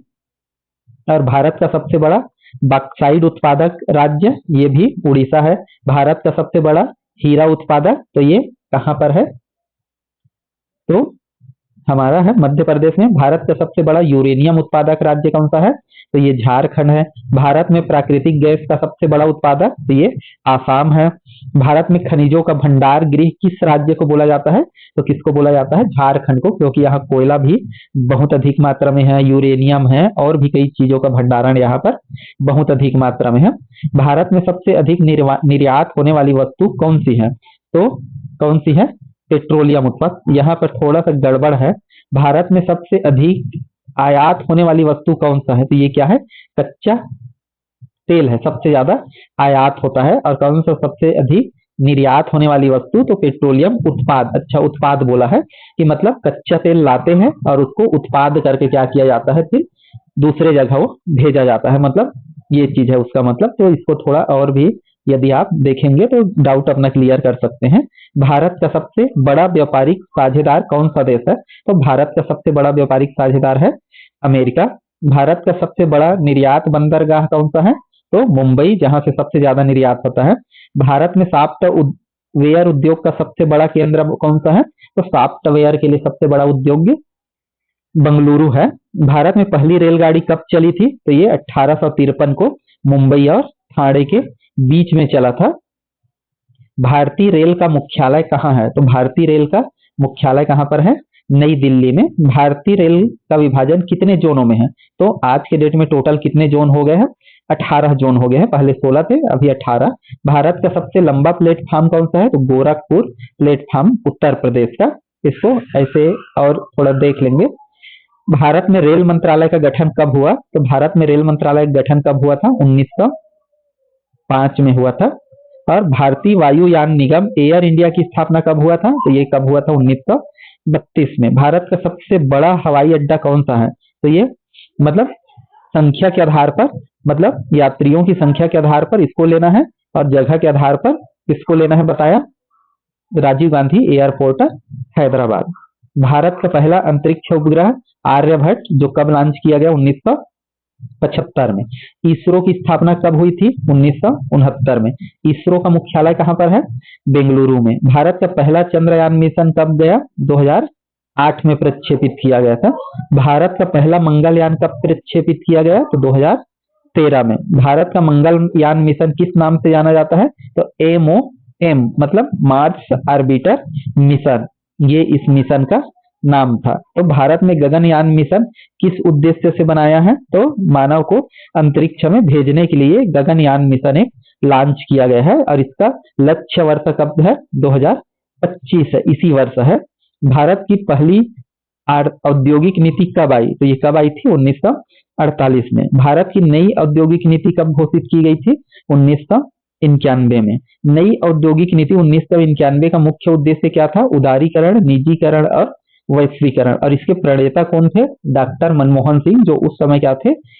नरसिम्हा राव सरकार में वित्त मंत्री थे। तो उदारीकरण और निजीकरण और वैश्वीकरण, तो इसको ध्यान रखना है आपको। भारत में विदेशी मुद्रा प्रबंधन अधिनियम कब लागू हुआ? तो विदेशी प्रबंधन अधिनियम कब लागू हुआ था? 1999 में। भारत में सेबी की स्थापना, तो सेबी की स्थापना कब हुआ? 1992 में। एक संवैधानिक दर्जा प्राप्त हुआ था। और सेबी का मुख्यालय कहाँ पर है? मुंबई में। भारत का शेयर बाजार किस शहर में स्थित है? तो ये कहाँ है? मुंबई में। और बॉम्बे स्टॉक एक्सचेंज का स्थापना कब हुआ था? तो ये कब हुआ था? 1975 में। BSE और नेशनल स्टॉक एक्सचेंज की स्थापना कब हुआ था?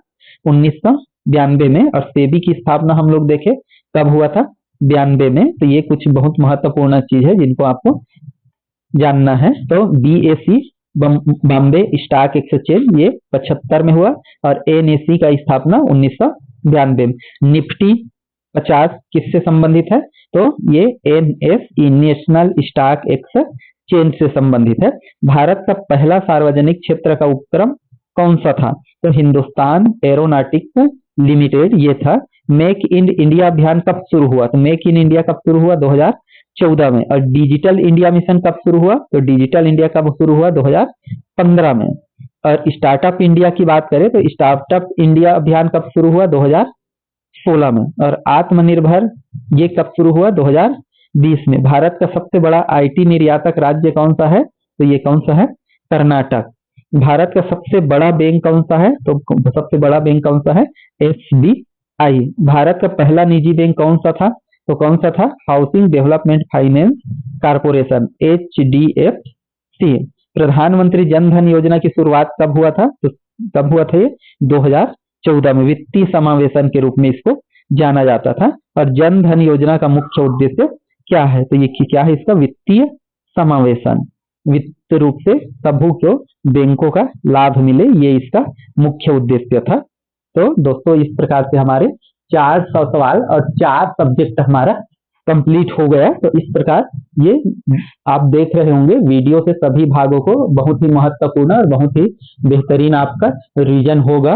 तो ये वीडियो जरूर आपको पसंद आएगा, पसंद आए तो जरूर वीडियो को लाइक शेयर कर दीजिएगा और चैनल को जरूर सब्सक्राइब करेंगे और कमेंट में एक हार्ट जरूर भेजिए ताकि हम बेहतर से बेहतर कंटेंट आपके लिए लाते रहेंगे। और दोस्तों इसका जो PDF है आपको केवल 11 रुपए पेड करके आप इसका PDF ले सकते हैं। और यदि आप उतना ज्यादा नहीं पढ़ पाते हैं तो ये मैं आपके लिए हर पार्ट से 100 प्रश्न बनाया हूं जो आपको कोई भी एग्जाम के देते हैं स्टेट में या सेंट्रल लेवल का SSC GD वगैरह का एग्जाम होता है तो उसके लिए ये बहुत ही बेहतरीन है। यदि आप ज्यादा नहीं पढ़ पाते या कुछ नहीं कर पाते तो ये वीडियो को कम से कम ये वीडियो जैसे 2 से 3 घंटे के बीच का बनेगा तो 2-3 बार आप रिपीट कर लो कि 4 बार कि एक हफ्ते में 2 बार रिपीट कर लो तो भी आपके लिए बहुत ही बेहतरीन होगा। तो सभी पार्ट इसमें कवर हो जाएंगे। तो चलिए हमारा जो 5वां पार्ट है विज्ञान और प्रौद्योगिकी वो शुरू करते हैं।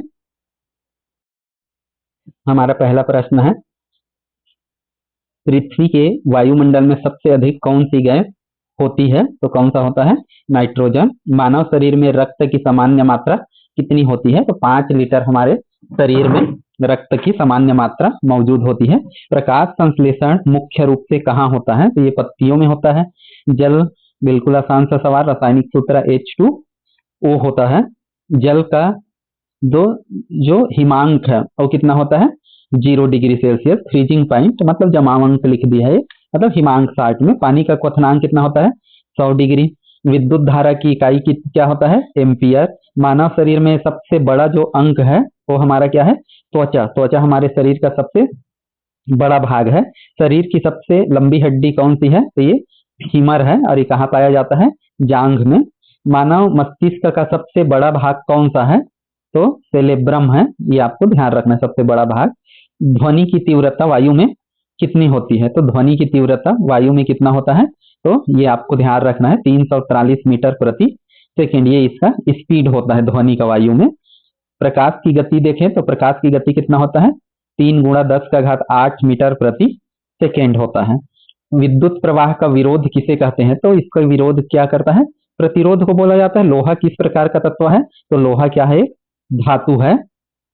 तत्व 3 प्रकार के होते हैं धातु, अधातु और उपधातु।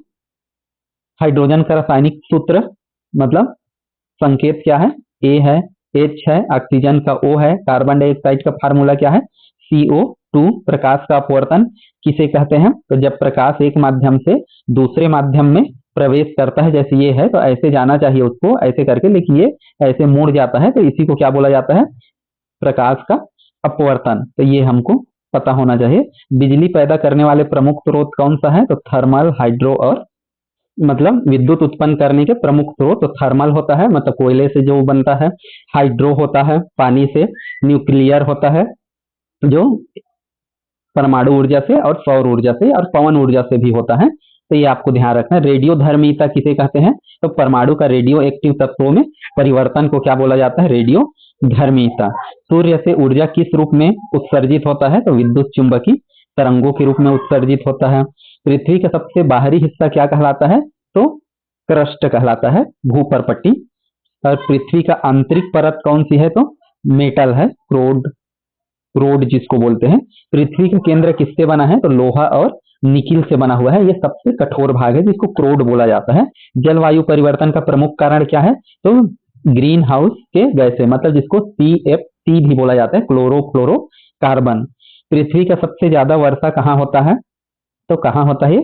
मानिसराम में, जो कहाँ पर स्थित है? मेघालय, जो जयंती, गारो और खासी की पहाड़ियों से ये तीन ओर से ऐसे घिरा है, और यहाँ पर जैसे प्रवाहित होता है मानसूनी हवाएं, फिर ये तीनों ओर से बाहर नहीं निकल पाता, और यहाँ वर्षा फिर बहुत ज्यादा होता है मानिसराम में। तो ये ध्यान रखना है आपको। समुद्र का सबसे गहरा स्थान कौन सा है? तो कौन सा है? मरियाना ट्रेंच, मरियाना ब्रिज, वो सबसे गहरा स्थान। मानव शरीर में रक्त समूह कितने हैं? तो कौन कौन सा रक्त समूह होता है? प्रायः ए बी और ओ पॉजिटिव, और रेयर आप क्या होता है जो निगेटिव है वो चीज भी होते हैं, लेकिन प्रायः यही होता है ए बी और ओ। शरीर में लाल रक्त कणिकाओं का क्या कार्य है? तो क्या करता है? ये ऑक्सीजन का परिवहन करता है। मानव हृदय में कुल कितनी धमनियां होती है? तो मानव हृदय में कुल कितनी धमनियां होता है? 4 प्रमुख धमनियां होता है। शरीर की सबसे छोटी हड्डी कौन सा होता है? स्टेप्स, जो कहाँ मिलता है? कान में। तो इस चीज को भी ध्यान रखना आपको। शायद जैसे सबसे बड़ी हड्डी फीमर होता है, वो कहाँ पर मिलेगा आपको? जांघों में मिलेगा। और सबसे छोटी कहाँ मिलेगा? कान में मिलेगा। शरीर में सबसे छोटा अंग कौन सा है? तो ये त्वचा लिख दिया है, तो त्वचा नहीं होगा, इसको आप सबसे बड़ा भी लिख दिया त्वचा, मतलब यहाँ पर कुछ ये है, तो त्वचा मतलब उसमें का जो रंध्र है वो होना चाहिए, या जो भी, उसको थोड़ा सा आप देख लेंगे। मानव शरीर में हड्डियों की संख्या कितनी है? तो 206 है। मस्तिष्क की स्मृति क्षमता बढ़ाने के लिए कौन सा तत्व आवश्यक है? तो कौन सा आवश्यक है? आयोडीन और ओमेगा 3। प्रकाश संश्लेषण के लिए मुख्यतः आवश्यक तत्व कौन सा है? तो सूर्य का प्रकाश, पानी, कार्बन डाइऑक्साइड और क्लोरोफिल, ये चारों उपस्थित हो तभी हमारा क्या होता है? प्रकाश संश्लेषण की क्रिया होता है, और इससे क्या फिर उत्पन्न होता है? ऑक्सीजन। रक्तचाप मापने की इकाई क्या है? तो ये क्या है? MPHP, mmHg। तो तापमान मापने के लिए किस यंत्र का उपयोग किया जाता है? तो थर्मामीटर। ध्वनि की तीव्रता मापने के लिए कितनी मात्रा क्या होता है उसका? डेसिबल। ध्वनि किस माध्यम में सबसे तेज गति से प्रवाहित होता है? तो ठोसों में। कंप्यूटर में सबसे प्राथमिक तत्व क्या है? तो क्या है? CPU। CPU का पूर्ण रूप क्या है? तो सेंट्रल प्रोसेसिंग यूनिट, ये इसका पूर्ण नाम है। रैम का पूर्ण रूप क्या है? तो रैम का क्या है? Random access memory. और रोम का क्या है? Read only memory. Hard disk का मुख्य कार्य क्या है? डाटा का संग्रहण करना। कीबोर्ड किस प्रकार का डिवाइस है? तो ये क्या है? इनपुट डिवाइस है। माउस किस प्रकार का डिवाइस है? तो ये कैसा है? इनपुट डिवाइस है। प्रिंटर किस प्रकार का डिवाइस है? तो ये एक क्या है? आउटपुट डिवाइस है, जो परमानेंट क्या करता है? हमको हार्ड कॉपी के रूप में देता है। मॉनिटर किस प्रकार की डिवाइस है? तो ये दोनों का काम करता है, आउटपुट और इनपुट। इंटरनेट का पूर्ण रूप क्या है? तो इंटरनेशनल नेटवर्क होता है इसका पूर्ण रूप। सौर ऊर्जा का मुख्य स्रोत क्या है? तो सूर्य है। परमाणु ऊर्जा उत्पादन किसके सिद्धांत पर आधारित है? तो ये न्यूक्लियर फिशन, मतलब नाभिकीय संलयन और नाभिकीय विखंडन के आधार पर क्या होता है? परमाणु ऊर्जा संपन्न होता है, प्रायः विखंडन के आधार पर। विद्युत प्रतिरोध की इकाई क्या है? मतलब किससे मापा जाता है विद्युत प्रतिरोध को? तो उसका मात्रक क्या है? ओम। मानव शरीर में मांसपेशियों के कितने प्रकार हैं? तो 3 प्रकार के हैं ये, सामयिक, हृदय और असामयिक। मानव शरीर में पाचन तंत्र का मुख्य अंग कौन सा है? तो पेट, या इसको हम लोग बोलते हैं पाचन तंत्र का मुख्य क्या होता है? यकृत, या जिसको क्या बोला जाता है? लीवर। तो लीवर क्या है? मुख्य भाग है इसका। पेट में भोजन का मुख्य पाचन किस एंजाइम द्वारा होता है? तो पेप्सिन द्वारा हमारे भोजन का मुख्य पाचन होता है। फलों में शर्करा का मुख्य स्रोत क्या है? तो फलों में शर्करा किस रूप में होता है? ग्लूकोज और फ्रक्टोज के रूप में मुख्य रूप से इसका स्रोत होता है। जंतु कोशिका और वनस्पति कोशिका में मुख्य रूप से क्या का अंतर होता है? तो मुख्य रूप से अंतर किसका होता है? कोशिका भित्ति और क्लोरोप्लास्ट का, है ना। कोशिका भित्ति जंतुओं में पाया जाता है, और क्लोरोप्लास्ट किसमें पाया जाता है? वनस्पति कोशिका में। प्रकाश का अपवर्तन किसे कहते हैं? तो अपवर्तन मतलब जब प्रकाश एक माध्यम से दूसरे माध्यम में जाता है या मुड़ता है, उसी को क्या बोला जाता है? प्रकाश का अपवर्तन। लेंस का प्रयोग किस लिए किया जाता है? तो प्रकाश को मोड़ने, प्रकाश को केंद्रित करने, प्रकाश को फैलाने के लिए किया जाता है खास करके, और इससे उसका प्रतिबिंब भी बड़ा, छोटा या उल्टा सीधा बनाते हैं। तो ये इसका मुख्य रूप से है लेंस का प्रयोग। मानव शरीर में किडनी का मुख्य कार्य क्या है? तो मानव शरीर में किडनी से क्या करते हैं? रक्त से जो गंदगी है, अपशिष्ट पदार्थ है, उसको पेशाब के थ्रू क्या किया जाता है? बाहर निकाला जाता है। मानव शरीर में लीवर का मुख्य कार्य क्या है? तो पित्त का निर्माण करता है और विषाक्त पदार्थों को निष्क्रिय करता है लीवर। तो लीवर हमारा एक पाचन का मुख्य अंग है। मानव शरीर में श्वसन तंत्र का मुख्य अंग कौन सा है? तो श्वसन तंत्र का मुख्य अंग कौन सा है? फेफड़ा। पृथ्वी पर सबसे भारी तत्व कौन सा है? तो कौन सा तत्व है? ऑस्मियम। मानव शरीर में श्वास नली का मुख्य कार्य क्या है? फेफड़ों तक वायु को पहुंचाना ही क्या होता है? श्वास नली का मुख्य कार्य होता है। फिर फेफड़े से हम ब्लड में क्या होता है? ऑक्सीजन फिर घुलता है। जल में घुलनशील गैसों में मुख्य रूप से कौन सी गैस पाई जाती है? तो जो भी जल में घुलता है उसमें मुख्य रूप से क्या पाया जाता है? ऑक्सीजन। डीएनए का पूर्ण रूप क्या होता है? तो इसका पूर्ण रूप होता है डीऑक्सी बोनी न्यूक्लिक एसिड होता है। तो डीएनए, जैसे एक परिवार में डीएनए एक ही होता है, उससे हम लोग पिता पुत्री का संबंध या औलाद है कि नहीं, उसका एक जीन का हम लोग अनुमान या पता लगाते हैं। आरएन का यही है कि राइबो न्यूक्लिक एसिड होता है। तो ये डीएनए मतलब क्या है? डाईऑक्सी राइबो न्यूक्लिक एसिड, और इसका राइबो न्यूक्लिक एसिड होता है। तो डीएनए और आरएनए इसी प्रकार से। इलेक्ट्रॉन का आवेश पूछे तो -1, प्रोटॉन का देखे तो +1, और न्यूट्रॉन का देखे तो इसमें कोई भी आवेश नहीं होता है। ये आपको ध्यान रखना है। अगला हम लोग देखते हैं जल चक्र के मुख्य चरण कितने हैं? तो जल चक्र के मुख्य चरण 3 हैं, वाष्पीकरण, संघनन और फिर वर्षा होकर फिर वो तीनों रूप में होता है। पृथ्वी के 4 मुख्य परत कौन सा है? तो क्रस्ट, मेटल, बाहरी कोर और आंतरिक कोर, ये इसके 4 भाग होते हैं। सबसे अंदर को क्रोड बोला जाता है। वायुमंडल की सबसे ऊपरी परत को क्या बोलते हैं? एक्सोस्फीयर, मतलब बाह्य मंडल उसको। पृथ्वी के चारों ओर किस प्रकार की धारा बहती है? तो कौन सी धारा बहती है पृथ्वी के चारों ओर? जेट स्ट्रीम बहती है।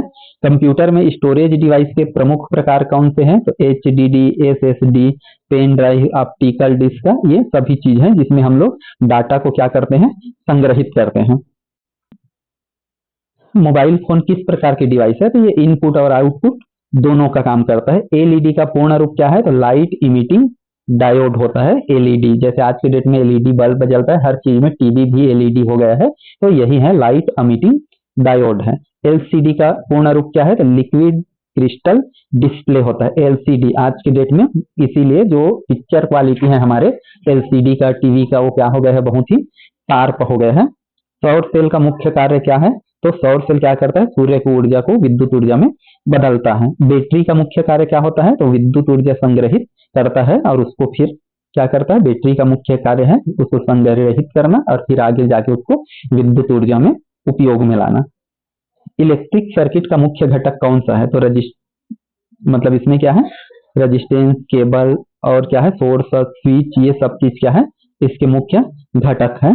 विद्युत चुंबकीय तरंगे किसे कहते हैं? तो जो तरंगे विद्युत और चुंबकीय क्षेत्र के दोलन से उत्पन्न होते हैं, मतलब दोनों क्षेत्र इसमें विद्यमान होते हैं, उनको क्या बोलते हैं? विद्युत चुंबकीय क्षेत्र तरंगे। ध्रुवीय और अध्रुवीय अणु में अंतर क्या होता है? तो इसमें क्या होता है? ध्रुवित में आवेश असमान होता है और अध्रुवित में क्या होता है? समान होता है। तो ये चीजें है कि ध्रुवीय और अध्रुवीय अणु में, ध्रुवीय मतलब क्या होता है?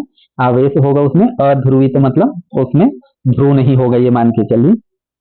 ताप और ऊर्जा के बीच संबंध किस नियम से दर्शाया जाता है? तो इसको थर्मोडायनेमिक्स के प्रथम नियम से दर्शाया जाता है, ताप और ऊर्जा के बीच संबंध।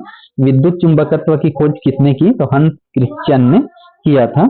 वायरलेस संचार का मुख्य माध्यम क्या है? तो ये क्या है? जो हम लोग मोबाइल फोन बात करते हैं वो रेडियो तरंगे होता है। एंटीबायोटिक का मुख्य कार्य क्या है? तो ये क्या करता है? हम लोग जो भी एंटीबायोटिक खाते हैं वो हमारे शरीर में जो भी बैक्टीरिया होता है उसको क्या काम करता है? नष्ट करने का। जबकि वैक्सीन का मुख्य कार्य क्या होता है? कि रोग प्रतिरोधक क्षमता को हमारा बढ़ा देता है। मतलब एक निश्चित हम लोग बीमारी का यदि टीका लगवाते हैं तो वो बीमारी का हमारे में रोग प्रतिरोधक क्षमता उत्पन्न हो जाता है, फिर वो बीमारी हमको प्रभावित नहीं कर सकता। सूक्ष्म जीव विज्ञान किसे कहते हैं? तो जिसमें हम लोग क्या करते हैं? सूक्ष्म जीवों का अध्ययन करते हैं, उसको सूक्ष्म जीव विज्ञान बोलते हैं और अंग्रेजी में इसको क्या बोला जाता है? माइक्रोबायोलॉजी लाजी बोला जाता है। ग्रहों में पृथ्वी किस प्रकार का ग्रह है? तो एक पथरीला ग्रह है, नीला ग्रह है, ये चीज है। और नीला ग्रह भी बोलते हैं, और केवल पृथ्वी बस में ही क्या है, जीवन संभव है। सबसे छोटा ग्रह कौन सा है? तो सबसे छोटा ग्रह है बुध। सबसे बड़ा ग्रह की बात करें तो ये कौन सा है? बृहस्पति। और सूर्य का मुख्य ईंधन क्या होता है? हाइड्रोजन होता है, हाइड्रोजन और हीलियम होता है, ये चीज ध्यान रखेंगे।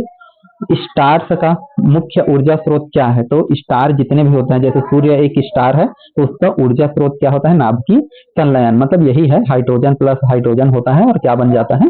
हीलियम। तो ये लगातार रूप से सूर्य में चल रहा है, तो यही नाभिकीय संलयन की प्रक्रिया है। वायुमंडल में ओजोन का मुख्य कार्य क्या है? तो सूर्य के हानिकारक जो अल्ट्रावायलेट किरणें हैं उसको क्या करता है? हमारे ओजोन परत अवशोषित करता है। पृथ्वी की गुरुत्वाकर्षण शक्ति किसके कारण होती है? तो पृथ्वी के द्रव्यमान के कारण ही क्या है? गुरुत्वाकर्षण शक्ति है।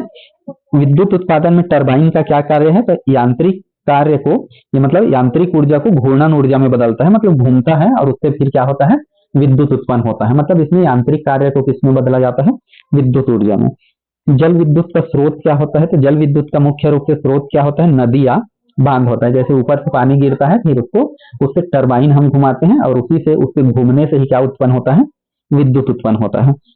अगला हमारा है कि पवन ऊर्जा का स्रोत क्या है? तो पवन ऊर्जा का स्रोत क्या होता है? हवा होता है। हवा जैसे चलता है, पवन चक्की चलता है। और भू ऊर्जा का स्रोत क्या होता है? तो पृथ्वी के अंदर की गर्मी होता है। कई जगह का पानी देखोगे गर्म कुंड मिलता है, जैसे गंगोत्री में, यमुनोत्री में, केदारनाथ में, बद्रीनाथ में, यहाँ देखोगे तो गर्म धारा का कुंड है, मतलब वहां का पानी वहां बहुत ठंडा है, लेकिन वहां पानी देखोगे तो अपने आप गर्म रहता है, वहां से बबल्स निकलते रहते हैं, धुआं निकलते रहता है।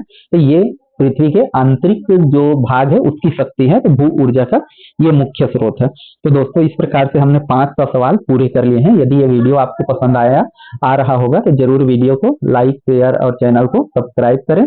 और ये 700 जो प्रश्न का पीडीएफ है ये आपको बिल्कुल एकदम लो कास्ट, एक दक्षिणा में, मतलब 11 रुपए एकदम लोवेस्ट प्राइस में आपको इसका मिल जाएगा। तो आपको ये पीडीएफ जो 700 प्रश्न का है वो चाहिए तो आप जो डिस्क्रिप्शन में नंबर है मेरा, व्हाट्सएप है, उसमें फोन पे है, गूगल पे, आप जो भी चीज पे कर सकते हैं, या स्क्रीन में आपको उसका डिस्प्ले भी दिया जाएगा कि जो बार कोड है उसको स्कैन करके आप 11 रुपए पेड करके व्हाट्सएप में आप भेज देंगे उसका स्क्रीनशॉट, फिर आपको वो चीज मिल जाएगा। तो ये आप जरूर कर सकते हैं। और ये वीडियो कैसे लग रहा है आपको, आपके पेपर के उद्देश्य से, आपके रिवीजन के उद्देश्य से आपके लिए फायदेमंद हो रहा है कि नहीं, ये जरूर कमेंट में बताएंगे। यदि पसंद आ रहा हो जरूर एक हार्ट भेज देंगे कमेंट बॉक्स में। हमारा अगला भाग है 6वां भाग, भारतीय दर्शन, कला, साहित्य और संस्कृति के। तो इससे हमारा 500 से लेकर 600 तक के सवाल है कि भारतीय दर्शन के मुख्य स्कूल माने जाते हैं। तो मुख्य जो स्कूल माने जाते हैं या मुख्य दर्शन के शास्त्र माने जाते हैं वो कितने हैं? 6। सांख्य, योग, न्याय दर्शन, वैशेषिक दर्शन, मीमांसा और वेदांत, ये 6 दर्शन कहे गए हैं। और हमारा अगला है सांख्य दर्शन के प्रवर्तक कौन है? तो सांख्य दर्शन के प्रवर्तक कौन है? कपिल जी, कपिल ऋषि। और योग दर्शन के प्रमुख ग्रंथ कौन सा है? तो पतंजलि योग सूत्र है। न्याय दर्शन के मुख्य विषय क्या है? तो तर्क और ज्ञान है। वैशेषिक दर्शन का मुख्य सिद्धांत क्या है? तो इसमें किसका वर्णन है? पदार्थ और गुणों का। मीमांसा दर्शन का मुख्य उद्देश्य क्या है? कर्म और विधि। वेदांत दर्शन का क्या है? अंतिम लक्ष्य क्या है? मोक्ष है। भारतीय कला में तांडव किस देवता से जुड़ा है? तो तांडव का मतलब क्या होता है? भगवान शिव का तांडव नृत्य सुने होंगे, तो ये तांडव जो है भगवान शंकर जी से जुड़ा हुआ है। भारत का राष्ट्रीय नृत्य कौन सा है? तो कौन सा है? ये भरतनाट्यम है। कथक नृत्य किस प्रदेश से संबंधित है? तो कथक कहाँ किया जाता है? उत्तर भारत में। कथक नृत्य किस राज्य का पारंपरिक नृत्य है? तो कथकली ना, कथकली कहाँ का है? ये केरला का। भारत का शास्त्रीय संगीत 2 प्रकार के कौन कौन सा है? तो एक है हिंदुस्तानी और एक क्या है? कर्नाटकी। तानसेन किस संगीत शैली के प्रसिद्ध गायक थे? तो ये हिंदुस्तानी शास्त्रीय संगीत के ये प्रसिद्ध गायक थे। तानसेन कहाँ थे? अकबर के दरबार में थे। और भारत की लोक कला में है मढ़ली किस राज्य की प्रमुख शैली है? तो ये किस राज्य की है? छत्तीसगढ़ की। भारत का राष्ट्रीय कला कौन सा है? तो इसमें आपको ध्यान रखना है, भारत का राष्ट्रीय कला हम लोग देखें तो मूर्ति कला और चित्रकला को ही हमारी राष्ट्रीय कला माना जाता है। भारतीय स्थापत्य कला में अजंता की गुफाएं किसके समय की है? तो ये अजंता की गुफा किस समय के है? मौर्य और गुप्त काल से संबंधित है। खजुराहो के मंदिर किस शैली में बना हुआ है? तो खजुराहो का मंदिर जो है वो नागर शैली में बना हुआ है। भारतीय चित्रकला में राजस्थानी चित्रकला किसके समय में प्रचलित हुई? तो ये किसके समय में हुई? मुगल काल में हुई, प्रचलित हुआ था। भारत में यदि हम लोग देखें तो ठाट और राग किस क्षेत्र से संबंधित है? तो ये किससे संबंधित है? शास्त्रीय संगीत से ठाट और राग ये संबंधित है। भारत का राष्ट्रीय गान कौन सा है? तो जन गण मन गान कौन सा है? तो राष्ट्रीय संगीत कौन सा है? तो ये राग है। राग राग जानते हैं, जो संगीत के क्षेत्र में है उनको पता होता है ये राग, राग भैरव, राग क्या क्या बहुत सारे चीजें हैं। भारत के प्रसिद्ध महाकाव्य कौन कौन से हैं? तो रामायण और महाभारत, और उसमें महाभारत क्या है? सबसे बड़ा काव्य है, महाकाव्य है। महाभारत के रचयिता कौन है? वेद व्यास जी ने लिखा है। जबकि रामायण के रचयिता कौन है? महर्षि वाल्मीकि जी रामायण के रचयिता है। भारतीय नाटक का प्रमुख ग्रंथ कौन सा है? तो भारतीय नाटक का प्रमुख ग्रंथ नाट्य शास्त्र है। इसके रचयिता कौन है? तो भरत मुनि है इसके रचयिता। भारत का राष्ट्रीय नाटक कौन सा माना जाता है? तो मांग का अभिनय, मतलब अभिनय माना जाता है, इसे विषयगत माना जाता है ना। तो ये अभिनय जो होता है इसको राष्ट्रीय नाटक माना जाता है। भारत का सबसे पुराना नाटक किस काल का है? तो सबसे पुराना कौन सा है नाटक जो है वो मौर्य काल से संबंधित है। भारतीय लोकगीत किस माध्यम से प्रचलित हुए? तो किस माध्यम से? मौखिक परंपरा से ये प्रचलित हुआ था संगीत। भारत के कौन से संगीतकार को भारत रत्न से सम्मानित किया गया? तो किसको सम्मानित किया गया? तानसेन को। भारत में कौन सा नृत्य शैली भगवान श्री कृष्ण से जुड़ा है? तो कौन सा शैली है वो? रासलीला। रासलीला भगवान श्री कृष्ण से जुड़ा हुआ है। भारतीय कला में मुगल चित्रकला किस समय प्रचलित हुई? तो 16वीं से 18वीं शताब्दी में ये प्रचलित हुई, क्योंकि मुगल काल यहीं से शुरू होता है? तो ये चीज का ध्यान रखना। भारत का राष्ट्रीय नृत्य भरतनाट्यम। भारत की लोक कला में पंच चित्रकला किसके लिए प्रसिद्ध है? तो ये किसके लिए है? कहाँ प्रसिद्ध है? तो राजस्थान में। और भारतीय वास्तुकला में सूर्य मंदिर कहाँ स्थित है? तो ये कोणार्क का सूर्य मंदिर है। अपने वास्तुकला के लिए विशेष रूप से ये जाना जाता है। भारत में प्रसिद्ध एलोरा और अजंता गुफा किसके लिए प्रसिद्ध है? तो ये क्या है? भित्ति चित्र और शिल्प कला के लिए ये मशहूर है, भित्ति चित्र के लिए। भारत का सबसे बड़ा स्तूप कहाँ है? सारनाथ स्तूप है, गौतम बुद्ध, जिसको अशोक ने बनवाया था, है ना। भारत संगीत में ताल का क्या महत्व है? तो लय और समय निर्धारण करता है ताल, है ना। ताल से ही क्या होता है? हमारा संगीत मधुर बनता है। भारतीय संगीत में राग का क्या महत्व है? तो ये भाव और क्या प्रदान करता है? स्वर को बनाता है। भारत के कौन से महाकाव्य में भीष्म पितामह का वर्णन है? तो भीष्म पितामह का वर्णन कहाँ पर है? महाभारत में। कई बार बिल्कुल आसान से सवाल भी आपको आ जाते हैं, जैसे रामायण में किसी चीज का पूछ दिया कि मेघनाथ कौन था, मतलब इसमें ऐसा कुछ में भी वर्णन हुआ है, तो ऐसे करके आपसे पूछा जा सकता है। तो हमारे जो पौराणिक कथाएं हैं, है ना, जो ग्रंथ है, उनके बारे में भी हमको थोड़ा सा जानना जरूरी है। तो रामायण का मुख्य संदेश क्या है? तो धर्म है और कर्तव्य है, जैसे राम जी ने निभाया था अपना। भारत के लोक नृत्यों में भोला राम किस राज्य का है? तो ये कहाँ का है? छत्तीसगढ़ से संबंधित है। अगला हम लोग देखते हैं, भारत में कथकली नृत्य किसकी कथा प्रस्तुत करता है? तो ये प्रायः किसका प्रस्तुत करता है? महाभारत और रामायण का। भारतीय नृत्य में अभिनय का क्या अर्थ है? तो भाव एवं कहानी प्रस्तुत करना ही क्या होता है? अभिनय होता है। भारत में संगीत के कितने प्रमुख स्वर माने जाते हैं? तो कितने प्रमुख स्वर माने जाते हैं? 5। सारे गामा प ध नी, फिर स्वर शुरू से आ जाता है। भारतीय कला में मीनाकारी किस प्रकार की कला है? तो धातुओं की सजावट को क्या बोला जाता है? मीनाकारी। भारत में खिलंगी कला किस धातु पर होती है? तो खिलंगी जो है ये किस धातु पर होती है? चांदी पर। भारत में वारली चित्रकला किस राज्य की है? तो वारली जो चित्रकला है वो कहाँ से संबंधित है? महाराष्ट्र से संबंधित है। भारत की लोक नाट्य शैली नाट्य शास्त्र किस प्रकार का ग्रंथ है? तो ये शास्त्रीय नाटक और अभिनय का एक ग्रंथ है, जिसमें इसके बारे में बताया गया है। भारत में कव्वाली किस राज्य की लोक कला है? तो ये कहाँ का है? छत्तीसगढ़ का है, कव्वाली।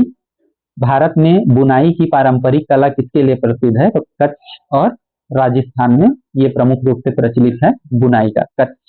कच्छ कहाँ है? गुजरात में है और राजस्थान मतलब उससे लगा हुआ बॉर्डर एरिया है। भारतीय वास्तुकला में मुगल गार्डन की विशेषता क्या है? तो ये 4 बाग शैली है। भारत में अजंता गुफा किस शैली के लिए प्रसिद्ध है? तो ये बौद्ध चित्रकला के लिए प्रसिद्ध है। भारत में खजुराहो के मंदिर किस लिए जाने जाते हैं? तो मूर्ति कला और वास्तुकला के लिए प्रसिद्ध है। भारतीय लोक साहित्य में पंचतंत्र का मुख्य उद्देश्य क्या है? तो पंचतंत्र का मुख्य उद्देश्य क्या है? विष्णु शर्मा जी ने लिखा था राजाओं के बच्चों को सिखाने के लिए, तो इनको नैतिक शिक्षा देना क्या है पंचतंत्र का मुख्य उद्देश्य था। भारत में शूद्र कवि कौन कहलाता है? तो किसको बोला जाता है? कबीरदास को। भारत में भक्ति आंदोलन किस काल में प्रचलित हुआ? तो भक्ति आंदोलन किस काल में प्रचलित हुआ था? 15वीं और 17वीं शताब्दी में ये प्रचलित हुआ था। भारतीय संस्कृति में योग का मुख्य उद्देश्य क्या है? तो शारीरिक और मानसिक संतुलन बनाए रखना या बनाना, ये इसका मुख्य उद्देश्य है योग का। भारतीय दर्शन में अहिंसा का मुख्य अर्थ क्या है? अहिंसा का मुख्य अर्थ क्या होता है? किसी को भी हानि नहीं पहुंचाना। भारत के लोक नृत्य में गीधा किस राज्य का है? तो गीधा जो डांस है या नृत्य है वो कहाँ से संबंधित है? पंजाब से। भांगड़ा जो है किस नृत्य के लिए प्रसिद्ध है? तो ये भी कहाँ किसके लिए प्रसिद्ध है? तो ये पंजाब जो है ये भांगड़ा के लिए। भारतीय नृत्य कथक का मूल उद्देश्य क्या है? तो कथा प्रस्तुत करना इसका मूल उद्देश्य है। भारतीय नृत्य कुचिपुड़ी ये कहाँ से संबंधित है? किस राज्य से? तो ये है संबंधित आंध्र प्रदेश से। भारतीय संगीत में तबला का प्रयोग किस लिए होता है? तो लय और ताल के लिए होता है इसका प्रयोग। भारतीय लोकगीत में भजन किसके लिए गाया जाता है? तो भारतीय लोकगीत में भजन जो है वो किसके लिए गाया जाता है? भक्ति और पूजा के लिए। भारत में कथकली नृत्य किस प्रकार के पात्र दिखाता है? तो पौराणिक पात्र दिखाता है। इसमें आपको ध्यान रखना है, नायिका भी दिखाता है, राक्षस भी दिखाते हैं, 3 प्रकार के इसमें पात्र दिखाता है। भारत में नृत्य शास्त्र का रचयिता कौन है? ये नाट्य शास्त्र है, उसी को नृत्य शास्त्र, क्योंकि उसमें नाटक सब चीज दिया गया है नाचने अभिनय के बारे में, तो उसको ये भी बोल दिया जाता है। तो भरत मुनि ने। भारतीय शास्त्रीय नृत्य में अंग का क्या कार्य है? मतलब शरीर के मुख्य हिस्से हैं उसका अंग का भाव उत्पन्न करना और अभिनय उत्पन्न करना, ये सब चीज। भारतीय नृत्य में भाव का अर्थ क्या है? तो भाव का अर्थ क्या है? मनोभावना और अभिव्यक्ति। भारत में संगीत और नृत्य का प्रमुख संबंध क्या है? संगीत के अनुसार नृत्य प्रदर्शन करना। भारतीय स्थापत्य कला में गुप्त काल का योगदान क्या है? तो मौर्य शैली का विकास और भित्ति चित्र, तो ये अजंता गुफा से संबंधित है। भारत में राजस्थानी चित्रकला किसके लिए प्रसिद्ध है? तो महलों और राजाओं के चित्र के लिए प्रसिद्ध है।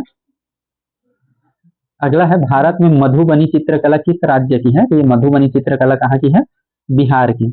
भारत में फुलकारी किस राज्य की पारंपरिक कढ़ाई है? तो ये कहाँ की है? पंजाब का। भारत के कौन से नाटक में देवी देवताओं का वर्णन मिलता है? तो भरत मुनि का नाट्य शास्त्र में देवी देवताओं का मिलता है। भारतीय लोक कला में पेंटिंग का उद्देश्य क्या है? तो पेंटिंग का उद्देश्य क्या है? सामाजिक और धार्मिक संदेश देना है। भारत में कुंभ मेला किसके लिए प्रसिद्ध है? तो धार्मिक संगम और उत्सव का एक प्रतीक है, जो अभी ताजा ताजा कहाँ पर हुआ था? प्रयागराज में हुआ था। भारत में संगीत का विकास किसके काल में हुआ? तो मध्य काल में और भक्ति काल में ये संगीत का प्रादुर्भाव हुआ, मतलब विकास हुआ। भारतीय नृत्य भांगड़ा का मुख्य उद्देश्य क्या है? तो कब मनाया जाता है ये? खेती और उत्सव का एक प्रतीक है। भारत में सांस्कृतिक संरक्षण के लिए प्रमुख संगठन कौन सा है? तो भारतीय पुरातत्व सर्वेक्षण ये प्रमुख संगठन है। भारतीय दर्शन में सांख्य दर्शन का मूल सिद्धांत क्या है? तो प्रकृति और पुरुष जो है सांख्य दर्शन का मूल सिद्धांत है। भारतीय दर्शन में योग का अंतिम लक्ष्य क्या होता है? तो मोक्ष और मानसिक शांति ही क्या होता है? अंतिम लक्ष्य होता है। भारतीय संस्कृति में अद्भुत मूर्ति कला का उदाहरण कौन सा है? तो खजुराहो जो है अपनी अद्भुत मूर्ति कला के लिए जाना जाता है। भारत के लोक नृत्य में गम्मत किस राज्य का है? तो गम्मत कहाँ के लिए है? आंध्र प्रदेश के लिए। साथ में हमारे छत्तीसगढ़ में भी कुछ मात्रा में, छत्तीसगढ़ मध्य प्रदेश में भी ये होता है या होता रहा है। हम लोग बचपन में देखते रहे, जिसमें जोकर की मुख्य भूमिका होता है, जोकर और एक और जो कलाकार होता है उसका। तो यहाँ देखें शास्त्रीय नृत्य में अंग और अभिनय में क्या अंतर है? अंग मतलब शारीरिक भाग और अभिनय मतलब क्या होता है? जो अंग होते हैं वो हमारे शारीरिक भाग होते हैं जो कुछ भी प्रदर्शित नहीं करते, लेकिन जब उसमें भाव प्रदर्शित होता है तो वो क्या कहला जाता है? अभिनय। भारत में कथकली के मुखौटे किस रंग के होते हैं? तो पात्र के अनुसार हरा, लाल और काला, ये 3 रंग के होते हैं मुख्य रूप से। भारत में भारतीय मूर्ति कला का मुख्य विषय क्या है? तो यहाँ पर क्या है मुख्य रूप से इनका विषय? तो देवी देवताओं का बना है, मानवों का बना है और जीव जंतुओं का। तो हमारा मूर्ति कला इन्हीं 3 चीजों का ही बना है, जीव जंतुओं का, हम इंसानों का और देवी देवताओं का। भारत के लोकगीतों में नाट्य गीत का उद्देश्य क्या है? तो नाट्य गीत क्या होता है? उद्देश्य, कहानी और भाव का प्रदर्शन। भारतीय शास्त्रीय संगीत में सरगम क्या है? तो सरगम किसको बोलते हैं? सारे गामा प ध नी, मतलब 7 स्वरों को बोला जाता है। भारतीय स्थापत्य में स्तूप किस लिए बनाए जाते हैं? तो बौद्ध धर्म के याद में। जैसे बौद्ध, जब भगवान बुद्ध खत्म हुए तो ये माना जाता है उसके अवशेषों को मतलब उसके अवशेष जो भी है उनको 8 जगह करके 8 बौद्ध स्तूपों के निर्माण किया गया था, जिसमें सबसे प्रमुख सारनाथ का, सांची का ये बौद्ध स्तूप मशहूर है जिसको, और इसमें से प्रमुख जो सारनाथ का है इसको सम्राट अशोक ने बनवाया था। भारत के लोक नृत्य धमाल किस राज्य का है? तो ये कहाँ का है? धमाल उत्तर प्रदेश से संबंधित है। भारतीय लोक कला पेंटिंग और मूर्ति कला में अंतर क्या है? पेंटिंग और मूर्ति कला में, तो पेंटिंग क्या है? एक चित्रित कला है, जबकि मूर्ति कला क्या है? 3 आयामी होता है। भारत के शास्त्रीय संगीत में राग का उद्देश्य क्या है? तो भाव और समय के अनुसार संगीत है। भारतीय नृत्य कुचिपुड़ी का नृत्य कथानक क्या होता है? तो कुचिपुड़ी जो है वो भगवान श्री कृष्ण के कथा से संबंधित होता है। भारत के संगीत और नृत्य की शिक्षा किस ग्रंथ में है? तो ये किस ग्रंथ में है? नाट्य शास्त्र में है। भारतीय स्थापत्य कला में मंदिर का मुख्य उद्देश्य क्या है? तो मुख्य उद्देश्य क्या है? धार्मिक क्रियाएं और पूजा पाठ, है ना, हम अपने इष्ट देव का जो पूजा पाठ करते हैं वे चीजें हैं बोलता है। आगे है हमारा भारत के लोकगीत भजन और कीर्तन में क्या अंतर है? तो भजन क्या होता है?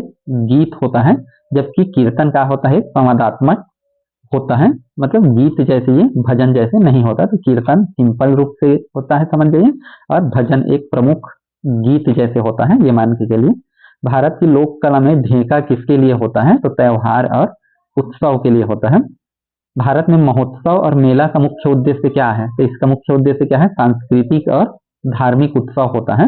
भारतीय संस्कृति और कला का संरक्षण किसके द्वारा किया जाता है? तो ASI के द्वारा और सांस्कृतिक मंत्रालय के द्वारा। भारतीय पुरातत्व विभाग और संस्कृति मंत्रालय या सांस्कृतिक मंत्रालय द्वारा क्या किया जाता है? ये सभी चीजों का संरक्षण किया जाता है। तो दोस्तों इस प्रकार से हमारा ये 600 प्रश्न पूरा होता है, और ये 600 प्रश्न आपके लिए बहुत ही उपयोगी है। और यदि ये वीडियो आपको पसंद आया हो तो जरूर वीडियो को लाइक और शेयर करेंगे, और यदि आपको ऐसे ही और बेहतर से बेहतर कंटेंट पाना है तो चैनल को भी सब्सक्राइब कर लेंगे, ताकि आपको ऐसे ही बेहतर से बेहतर आपको वीडियो क्या होते रहे, मिलते रहे।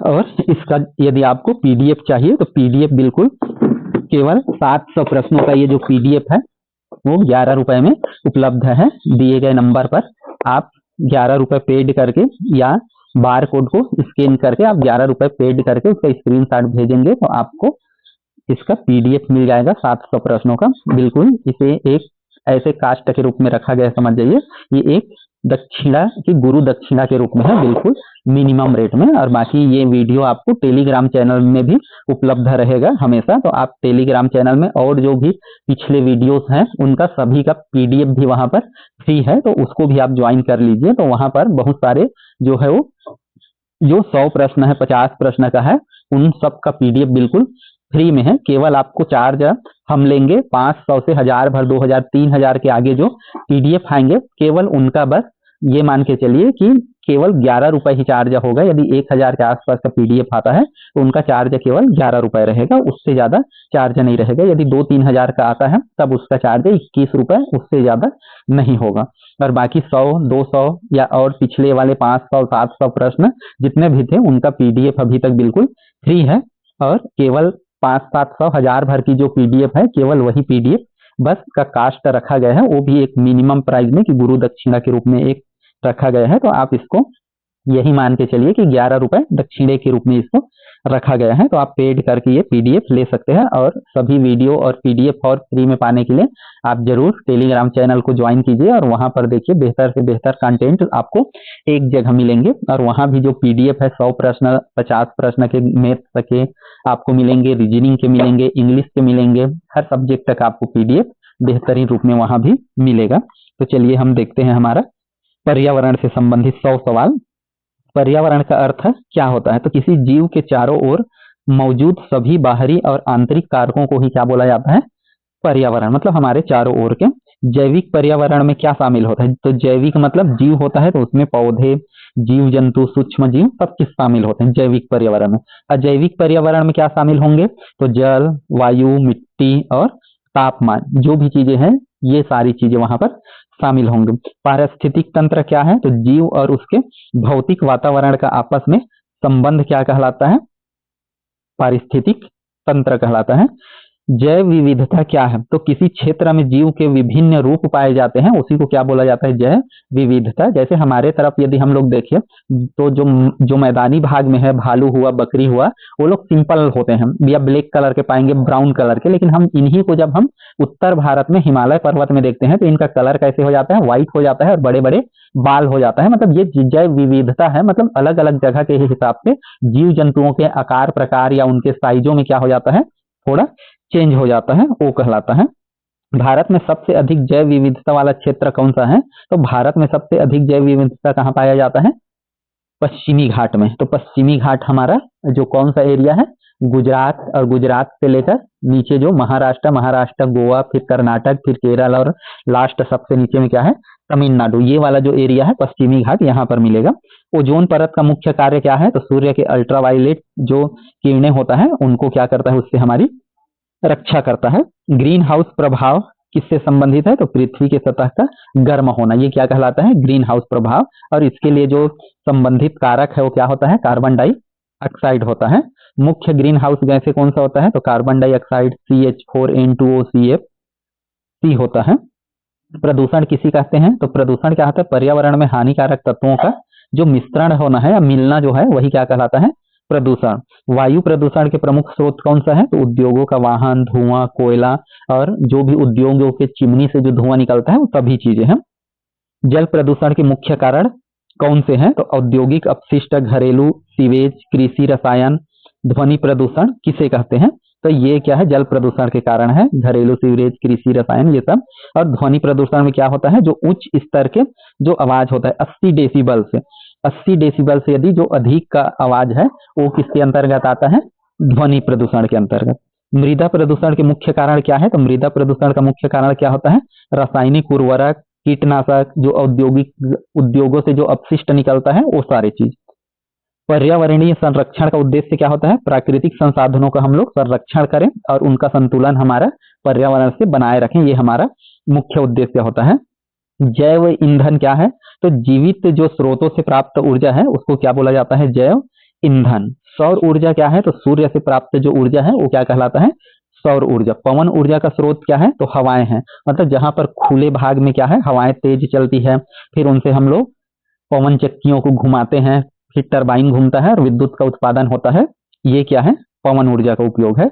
जल विद्युत ऊर्जा का मुख्य स्रोत क्या है? तो नदी और बांध है। नदी और बांध से ही हम इसका उपयोग करते हैं। तो दोस्तों ये पर्यावरण है और विज्ञान है। तो विज्ञान मतलब एक हिसाब से समझ जाइए, विज्ञान का ही एक हिस्सा क्या होता है? पर्यावरण होता है। तो हम लोग जो ये पढ़ते हैं पर्यावरण, इसमें कुछ जो प्रश्न है आपको विज्ञान से भी मैच मिलेगा। तो ये चीज आपको ध्यान रखना है कि ये इसका मिक्स रूप है। जैसे अर्थशास्त्र में आपको इतिहास का कुछ चीजें, भारतीय आंदोलन के, जबकि भूगोल का कुछ हिस्सा, संविधान का कुछ हिस्सा मिलेगा, वैसे ही इसमें विज्ञान के हिस्से मिलेंगे। भू ऊर्जा का स्रोत क्या है? तो पृथ्वी के भीतर की गर्मी जो होता है वो इसका स्रोत होता है। पारिस्थितिकी तंत्र में उत्पादक कौन होते हैं? तो उत्पादक के रूप में कौन काम करते हैं? पौधे और शैवाल, क्योंकि इन्हीं लोग सबसे पहले उत्पादक किसको बोलते हैं? जो जैसे ये सूर्य है और सूर्य से जो सीधा ऊर्जा ग्रहण करता है, पेड़ पौधे, पत्ती जो होता है या जो शैवाल होता है, तो ये हमारे फर्स्ट है। और इसके बाद जो इनको खाएगा वो क्या होता है? ये द्वितीयक मतलब प्रथम उपभोक्ता होता है। तो ये उत्पादक होता है, ये उपभोक्ता होता है और ये ऊर्जा का स्रोत होता है। ये आपको ध्यान रखना है। उपभोक्ता कौन होते हैं? तो जीव जो पौधे या जीवों को खाते हैं वो क्या कहलाते हैं? उपभोक्ता। जो पौधों को खाते हैं वो क्या कहलाते हैं? प्रथम उपभोक्ता। और जो दूसरा जो जीव उन जीवों को खाते हैं वो क्या कहलाते हैं? द्वितीय उपभोक्ता। अब घटक कौन होते हैं? तो कवक और जीवाणु होते हैं, जो क्या करते हैं? जीवों को नष्ट करके उनको मतलब पूरी तरीके से नष्ट करते हैं, मतलब उनका एक प्रक्रिया परिवर्तित करते हैं। जैविक चक्र क्या है? तो पोषक तत्वों का पृथ्वी में पुनः चक्रण क्या कहलाता है? जैविक चक्र। कार्बन चक्र का मुख्य महत्व क्या है? तो जीवन और वायुमंडल में संतुलन बनाए रखना, जीवमंडल और वायुमंडल में, मतलब ये एक चक्र होता है जिससे हमारा कार्बन जो है वो संरक्षित रहता है, चक्र में चलते रहता है। नाइट्रोजन चक्र का मुख्य स्रोत क्या होता है? तो वायुमंडल होता है, कि हमारा नाइट्रोजन चक्र में भी यही होता है, ऑक्सीजन चक्र में भी यही होता है, और कार्बन चक्र, ये 3 प्रमुख चक्र पाए जाते हैं। और जल चक्र भी पाए जाते हैं। तो जल चक्र का जानते हैं हम लोग, ये जल हुआ, फिर वाष्प बना, और फिर वर्षा का जल बना, और ये फिर पृथ्वी में गिरा। तो इसका 3 क्रिया होता है और ये चलते रहता है, वाष्पीकरण, संघनन और वर्षा। और पारिस्थितिकी तंत्र में जैव संतुलन क्या है? तो जीव और पर्यावरण के बीच जो संतुलन होता है उसी को क्या बोला जाता है? जैव संतुलन। पारिस्थितिकी तंत्र में हानिकारक जीव कौन है? तो परजीवी और रोगजनक जो जीवाणु, कीटाणु, वायरस है वो क्या है? हानिकारक जीव है। पर्यावरणीय शिक्षा का उद्देश्य क्या होता है? तो लोगों में जागरूकता उत्पन्न करना और हमारे पर्यावरण का संरक्षण करना, ये हमारा मुख्य उद्देश्य है। रासायनिक प्रदूषण किससे होता है? तो औद्योगिक अपशिष्टों से, और रसायन जो हम खेत में डालते हैं, बाड़ी में, या जो भी चीजें हम रसायन उपयोग करते हैं उससे होता है। जैव प्रदूषण किससे होता है? तो रोगजनक जीवों से होता है वो जैव प्रदूषण। वैश्विक तापमान वृद्धि का मुख्य कारण क्या है? तो ग्रीन हाउस प्रभावों का उत्सर्जन है, या CFC भी बोलते हैं इसको। CFC मुख्य रूप से ओजोन के लिए किया जाता है ना, तो लेकिन ओजोन परत जैसे क्षतिग्रस्त होगा तो हमारा जो तापमान है वो बढ़ते जाएगा। तो उसमें भी आप ध्यान रखेंगे, उसमें भी आप किसको शामिल करोगे? CFC गैसों को आपको उसमें भी शामिल करना है, जो हमारे पृथ्वी का या वातावरण का ताप बढ़ रहा है उसमें। समुद्र के स्तर में वृद्धि किस कारण हो रहा है? तो ग्लेशियरों का पिघलने के कारण क्या है? समुद्र जल का विस्तार हो रहा है। सस्टेनेबल डेवलपमेंट का अर्थ क्या है? तो विकास जो पर्यावरण और भविष्य की पीढ़ियों को नुकसान न पहुंचाए, उसको क्या बोला जाता है? Sustainable development. मतलब आपको ऐसा विकास करना है कि आगे हमारे पीढ़ियों को हमारे विकास के कारण दिक्कत नहीं हो। जैसे हम पूरे पेड़ काट देंगे तो हो सकता है आगे हमारे जो नए जो हमारे वंशज आएंगे उनको दिक्कत ना हो, तो ये चीजें हैं। पर्यावरणीय कानून संरक्षण किस अधिनियम के तहत है? तो किस अधिनियम के तहत है? पर्यावरण संरक्षण अधिनियम 1986 में लागू हुआ था। जैव विविधता अधिनियम किस वर्ष लागू हुआ था? तो 2002 में लागू हुआ। राष्ट्रीय हरित न्यायाधिकरण का मुख्य कार्य क्या है? तो इसका मुख्य कार्य क्या है? पर्यावरणीय विवादों का निपटान करना, कि उनको हम लोग निपटाएं, उनका निपटारा करें। दो देशों के बीच, 2 राज्यों के बीच भी ये हो जाता है। CFC गैस किसे नष्ट करती है? तो किसको प्रभावित करता है? ये ओजोन परत को। वायु प्रदूषण सूचकांक का प्रयोग किस लिए किया जाता है? तो वायु की गुणवत्ता के लिए, कि हमारे यहाँ का वायु की गुणवत्ता कितना है वो क्या कहलाता है? सूचकांक में। पर्यावरणीय कारकों में तापमान का महत्व क्या है? तो जीवों के जीवन और विकास पर इसका प्रभाव पड़ता है। पर्यावरणीय कारकों में तापमान का महत्व, तो जैसे तापमान बढ़ेगा तो लोगों पर इसका प्रभाव पड़ेगा। जैसे जो है, जो हमारे महाद्वीप है अंटार्कटिका, इनका जो बर्फ है वो पिघलेगा, तो उससे क्या होते जाएगा कि समुद्र के स्तर बढ़ेगा और बहुत सारी जगह क्या हो जाएगी? डूब जाएगी। जलवायु परिवहन के कारण किस प्रकार के रोग बढ़ जाते हैं? तो इससे कौन से रोग बढ़ जाते हैं? हीट स्ट्रोक, मलेरिया, डेंगू, या और कई प्रकार के रोग इससे बढ़ेंगे। वर्षा का असामान्य वितरण किससे प्रभावित होता है? तो ये जलवायु परिवर्तन और ग्लोबल वार्मिंग के तहत ही ये वर्षा का असामान्य वितरण होता है। वनों का संरक्षण क्यों आवश्यक है? क्योंकि कार्बन अवशोषण और जैव विविधता के लिए वनों का जो संरक्षण है वो आवश्यक होता है। जानते हैं जो वन है वो वर्षा को आकर्षित करता है, साथ में पृथ्वी के अपरदन को भी क्या करता है? रोकता है। भारत में वनों का प्रमुख प्रकार कौन सा है? तो मौसमी, वर्षा और सघन वन है, और पर्णपाती वन ज्यादा है ना? पर्णपाती वन है। पृथ्वी में प्रमुख महासागरों के नाम क्या है? तो इनमें सबसे प्रमुख महासागर क्या है? प्रशांत महासागर, अटलांटिक महासागर, आर्कटिक महासागर, ये प्रमुख रूप से। हिंद महासागर भी है। तो भारतीय महासागर इसको बोल देते हैं, क्योंकि भारत के ही नीचे साइड में हम लोग देखें, नीचे नहीं मतलब चारों तरफ, जो हम लोग बंगाल की खाड़ी बोलते हैं या मन्नार की खाड़ी बोलते हैं या पाक जल डमरू मध्य, ये सब किसका हिस्सा है? ये सब वास्तव में किसका हिस्सा है? हिंद महासागर का हिस्सा है। तो ये आपको ध्यान रखना है। अगला है, पृथ्वी पर सबसे बड़ा जीवित पारिस्थितिकी तंत्र क्या है? ये कौन सा है? महासागरीय पारिस्थितिकी तंत्र, ये जीवित पारिस्थितिकी तंत्र है। नदियों का संरक्षण क्यों जरूरी है? तो नदियों का संरक्षण क्यों जरूरी है? क्योंकि इन्हीं से हमारा क्या होता है? पीने का पानी प्लस कृषि के लिए पानी हमको मिलता है, तो इसलिए इनका संरक्षण भी बहुत जरूरी है।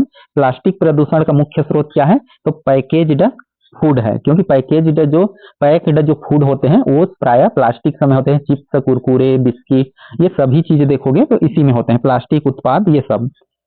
पर्यावरणीय असंतुलन किसे कहते हैं? जब प्राकृतिक संसाधनों के अति उपयोग और हानिकारक गतिविधियों से जो असंतुलन उत्पन्न होता है उसी को क्या बोला जाता है? पर्यावरणीय असंतुलन। जैव ईंधन के प्रकार कौन से हैं? तो जैव ईंधन का प्रकार कौन सा है? बायोगैस, बायो एथेनॉल, बायोडीजल, ये सभी चीजें बायोगैस है ना, तो गोबर गैस आता है, ये सब चीज क्या होता है? हमारे जैव ईंधन के हैं। जैव ईंधन के मतलब जैसे गाय से गोबर मिलता है और गोबर से हम लोग गोबर गैस बनाकर उसका खाना पका सकते हैं और भी लाइट जला सकते हैं, तो ये चीजें जैव ईंधन कहलाता है। सौर ऊर्जा का लाभ क्या है? तो सौर ऊर्जा क्या है? नवीनीकृत है, प्लस प्रदूषण रहित है, प्लस स्वच्छ है, क्योंकि इससे सौर ऊर्जा का उपयोग करके हमको कोई भी हानि नहीं होता और साथ में ये नवीन है, इसका क्षय नहीं होता। जैसे कोयला का उपयोग खनन करने से, उसको जला के विद्युत बनाने से वो खत्म हो रहा है, जबकि सूर्य का ऊर्जा का उपयोग करेंगे तो उससे कोई भी प्रभाव नहीं होगा। पवन ऊर्जा की विशेषता क्या है? तो यह क्या है? अक्षय है और स्वच्छ ऊर्जा स्रोत है, इससे कोई प्रदूषण नहीं होता। जल विद्युत ऊर्जा का मुख्य लाभ क्या है? तो स्वच्छ और ये भी क्या है? नवीनीकृत है। नवीनीकृत कहने का मतलब वर्षा हमेशा होते रहेगा या बरसात में होगा, पानी हम इकट्ठा करें उसको और उससे हम किसका उपयोग करें? जल विद्युत का निर्माण करें। भू ऊर्जा के उपयोग का मुख्य लाभ क्या है? तो पर्यावरण अनुकूलन और अक्षय, मतलब भूमि में यदि जो ताप है उससे हम लोग विद्युत बना लेते हैं या उससे कुछ काम कर लेते हैं तो वो क्या है? बिल्कुल मुफ्त का है, क्योंकि वो पृथ्वी के जो भाग गर्म है या ठंडा है या जो भी हम उसका उपयोग करेंगे तो ये भी हमारे लिए फायदेमंद होगा। जैव विविधता का संरक्षण क्यों आवश्यक है? तो पारिस्थितिकी संतुलन के लिए और जीवों के संतुलन के लिए या समर्थन के लिए मोस्ट है। रेडिएशन प्रदूषण किससे होता है? तो परमाणु ऊर्जा और इससे परमाणु स्रोत, संयंत्र या नाभिकीय रिएक्टर, इन लोगों से क्या होता है? ये रेडिएशन होता है, प्रदूषण होता है और इससे बड़े बड़े रोग भी होते हैं, कैंसर जैसे बड़ा या कैंसर से भी भयानक रोग हो सकता है। पर्यावरण में हानिकारक गैसों की अधिकता किसे कहते हैं? तो यही क्या कहलाता है? प्रदूषण कहलाता है। पर्यावरण में ज्यादा हो जाएगा तो वायु प्रदूषण हो जाएगा। ओजोन परत के क्षरण के क्या प्रभाव है? तो इससे क्या होता है? त्वचा कैंसर होगा, क्योंकि जो अल्ट्रावायलेट है हमारे पृथ्वी तक सीधा पहुंच जाएगा, तो हमको कई प्रकार के दृष्टि संबंधी रोग होगा, त्वचा कैंसर होगा और जो भी है सनबर्न होता है, एक है ना, तेज धूप में जो जलन होता है, ये चीजें। ग्लोबल वार्मिंग के कारण कौन सी आपदा बढ़ सकती है? तो बाढ़, सूखा और तूफान, ये सब बढ़ सकता है। पर्यावरणीय स्थिरता का अर्थ क्या है? तो प्राकृतिक संसाधनों का संतुलित उपयोग, हम उचित रूप से उपयोग करें, उनको बिगाड़े नहीं, ये हमारा अर्थ है। जैविक अपशिष्ट का मुख्य स्रोत क्या है? तो क्या है इसका? किण्वन और कृषि अपशिष्ट है, ये जो है जैविक अपशिष्ट है। मतलब जो भी घास फूस उसको भी हम लोग डस्ट में परिवर्तित करें, फिर उसको खाद बनाएं या उसको और भी सड़ा गला के हम लोग उसको विद्युत बनाएं या गैस बनाएं, ऐसे करके। गैर जीवित प्रदूषण के प्रकार कौन से हैं? तो ध्वनि, जल, वायु और मृदा, ये प्रदूषण चारों प्रकार के जो है ये क्या होते हैं? गैर जीवित प्रदूषण के प्रकार है। ग्रीन हाउस प्रभाव पृथ्वी के लिए क्यों आवश्यक है? क्योंकि सतह को क्या है? जीवन योग्य बनाना है, क्योंकि यदि ग्रीन हाउस प्रभाव नहीं होगा, मतलब तापमान गर्म नहीं होगा, तो पृथ्वी समाप्त हो जाएगा, क्योंकि ठंड ज्यादा हो जाएगा और सभी चीजें जम जाएगा। तो हमको एक क्या है? गर्म भी होना जरूरी है और लेकिन ज्यादा भी गर्म होना जरूरी नहीं है, ये बोलता है।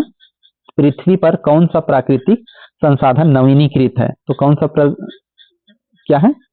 संसाधन नवीनीकृत है। तो नवीनीकृत कौन सा है? जल और वन कैसे नवीनीकृत है? हम नया नया पेड़ लगाते जाएं तो नवीनीकृत हो जाएगा। जैव विविधता दिवस कब मनाया जाता है? तो जैव विविधता दिवस 22 मई को मनाया जाता है। पृथ्वी दिवस कब मनाया जाता है? तो ये 22 अप्रैल को मनाया जाता है पृथ्वी दिवस। पर्यावरण दिवस कब मनाया जाता है? तो ये कब मनाया जाता है? 5 जून को। प्लास्टिक के विकल्प के तौर पर कौन सा उपाय है? तो जैव अपघटक प्लास्टिक है, कि जो जल्दी से सड़ जाए, गल जाए, ऐसे प्लास्टिक हम लोग बनाएं। कार्बन फुटप्रिंट का अर्थ क्या है? तो ये व्यक्तिगत और औद्योगिक CO2 का उत्सर्जन है ना। कार्बन जहां से उत्सर्जित होता है वो हमारे लिए घातक है या वायु प्रदूषण का वो रीजन हो सकता है। और साथ में जब वो वर्षा के जल में आता है, जैसे वर्षा के जल में आता है, तो उससे जल प्रदूषण भी हो जाता है। समुद्री प्रदूषण के मुख्य स्रोत कौन सा है? तो तेल जो हम निकालते हैं पेट्रोलियम समुद्र से, प्लास्टिक, औद्योगिक अपशिष्ट जो नदियों के माध्यम से कहा जाता है हमारे समुद्र में जाता है। तो ये इसका मुख्य कारण है। वनों की कटाई से कौन सी समस्या होती है? तो जैव विविधता ह्रास और मिट्टी का अपरदन, मतलब ये मुख्य रूप से होता है। प्रदूषण नियंत्रण बोर्ड का कार्य क्या है? तो प्रदूषण को रोकना और उसकी निगरानी करना, मतलब संतुलन बनाए रखना। भारत में वायु प्रदूषण के प्रमुख शहर कौन सा है? तो सबसे ज्यादा जो बड़े शहर हैं, जो संपन्न मतलब विकसित है, मुंबई, कोलकाता और दिल्ली, ये सबसे ज्यादा प्रदूषित शहर है। जानते हैं जब ठंड समय आता है तो दिल्ली में ऐसा है कि कई दिनों तक सूर्य दिखाई नहीं देता, जबकि गर्मी आता है तो भी एकदम ज्यादा गर्मी का सामना करना पड़ता है वहां के लोगों को। तो ये सबसे बड़ी दिक्कत है प्रदूषण में। जल प्रदूषण को रोकने के क्या उपाय हैं?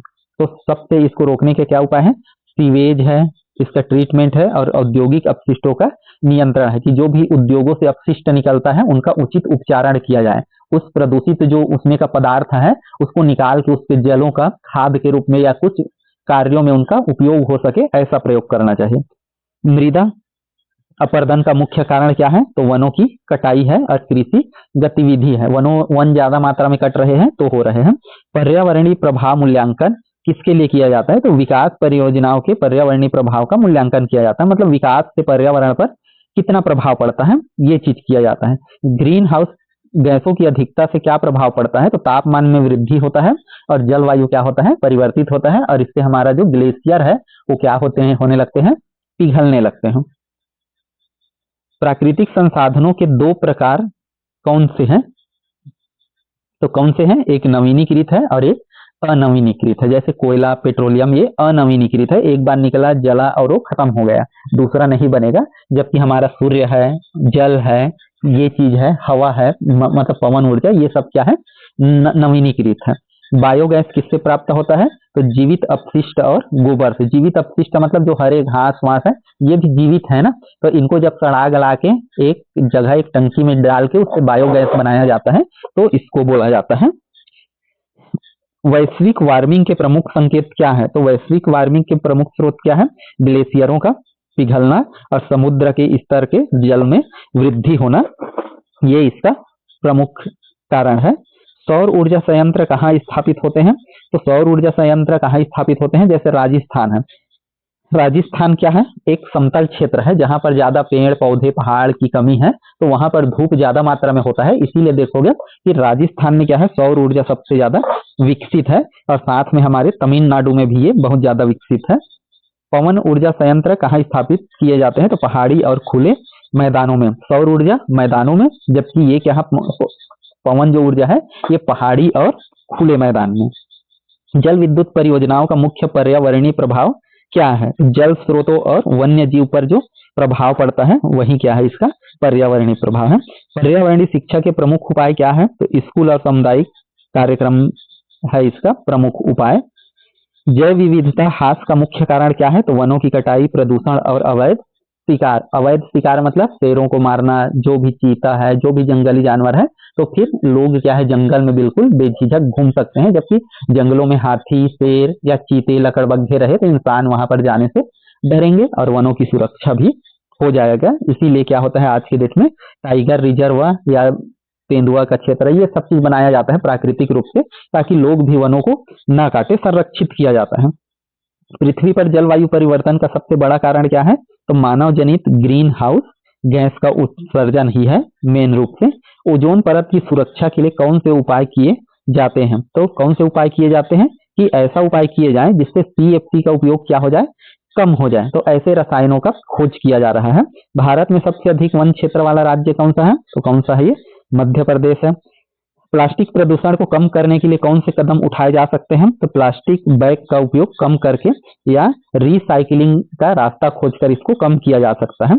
मृदा अपरदन रोकने के लिए क्या किया जा सकता है? तो मृदा अपरदन रोकने के लिए जो चीज कारण है उसी को हम लोग क्या कर दे? सुधार कर दे। जैसे पेड़ कटने से होता है तो पेड़ लगा दे हम लोग, तो ये क्या हो जाएगा, है ना, कि पानी को नियंत्रित करे, जल का संरक्षण करे, तो मृदा का जो संरक्षण है वो अपने आप हो जाएगा। जलवायु परिवर्तन के प्रभाव में कौन से प्राकृतिक आपदा बढ़ती है? तो जलवायु परिवर्तन के प्रभाव से क्या होता है? कहीं सूखा होता है, कहीं बाढ़ आता है, कहीं तूफान आता है, तो कहीं हीट वेव आता है। तो ये चीज जलवायु परिवर्तन का मुख्य प्रभाव होता है। तो सौर ऊर्जा का उपयोग किस किस क्षेत्र में किया जा सकता है? तो बिजली में, उत्पादन में, हीटिंग में और जल शोधन में। पवन ऊर्जा का सबसे बड़ा लाभ क्या है? ये प्रदूषण मुक्त है और अक्षय है। जैव ईंधन का प्रमुख स्रोत क्या है? पौधे और कृषि अपशिष्ट, और साथ में गोबर वगैरह है ना, गायों का गोबर है वो है। ग्रीन हाउस प्रभाव को कम करने के लिए क्या किया जा सकता है? तो ऊर्जा का बचत, वृक्षारोपण किया जा सकता है, स्वच्छ ऊर्जा का उपयोग किया जा सकता है। और अगला है हमारा समुद्री पारिस्थितिकी तंत्र में प्रमुख खतरा क्या है? तो तेल का रिसाव और प्लास्टिक का कचरा, ये समुद्र को सबसे ज्यादा दूषित कर रहे हैं। भारत में पर्यावरण संरक्षण के लिए कौन सा अधिनियम लागू है? तो पर्यावरण संरक्षण अधिनियम 1986 और जल अधिनियम 1974, ये दोनों लागू है। जैव विविधता के महत्व को संक्षेप में हम लोग बताएं तो क्या होता है? पारिस्थितिकी संतुलन बनाए रखना, खाद्य सुरक्षा और औषधीय स्रोत, ये हमारा क्या है? प्रमुख रूप से महत्व है जैव विविधता का। पर्यावरणीय स्थिरता बनाए रखने के लिए व्यक्ति क्या कर सकता है? स्थिरता बनाए रखने के ऊर्जा का बचत करें, कचरों का प्रबंधन करें, पेड़ लगाएं, स्वच्छ जीवन शैली अपनाएं, मतलब हम वातावरण को छेड़े नहीं, बिल्कुल उनके साथ चले। तो दोस्तों ये रहा हमारे 700 प्रश्न हम लोगों ने यहाँ पर हल किए भारत के सामान्य ज्ञान के। ये हर एक परीक्षा के लिए बहुत ही इंपॉर्टेंट है। तो यदि ये वीडियो पसंद आया होगा तो जरूर आप इसे लाइक और शेयर करें, और चैनल को ऐसे ही और बेहतर से बेहतर वीडियो पाने के लिए सब्सक्राइब कर लीजिए। और दोस्तों इसका पीडीएफ यदि आपको चाहिए तो ये जो है ये QR कोड है, यहाँ से आप इसको स्कैन करके इसमें आपको केवल 11 रुपए का अमाउंट भेजना है, और 11 रुपए में ही क्या करना है, आपको पेड करके उसका स्क्रीनशॉट भेजेंगे तो आपको ये पीडीएफ आपको मिल जाएगा। और ये जो है ये नंबर है मेरा, और साथ में मेरा नंबर जो है वो डिस्क्रिप्शन में भी है, वही व्हाट्सअप नंबर है, तो वहां से भी आप ले सकते हैं नंबर, या नंबर सेट करिए और आपको पीडीएफ मिल जाएगा। और भी जो फ्री पीडीएफ है 100 और 150 या 200 या जो 50 प्रश्नों के, वो पीडीएफ आपको बिल्कुल फ्री है। तो टेलीग्राम चैनल ज्वाइन कर लीजिएगा। तो वीडियो पसंद आया हो तो जरूर लाइक शेयर और सब्सक्राइब करिए। फिर मिलते हैं हम लोग नेक्स्ट ऐसे ही लंबे वीडियो में छत्तीसगढ़ के 700 से 1000 प्रश्नों के साथ। तब तक के लिए धन्यवाद।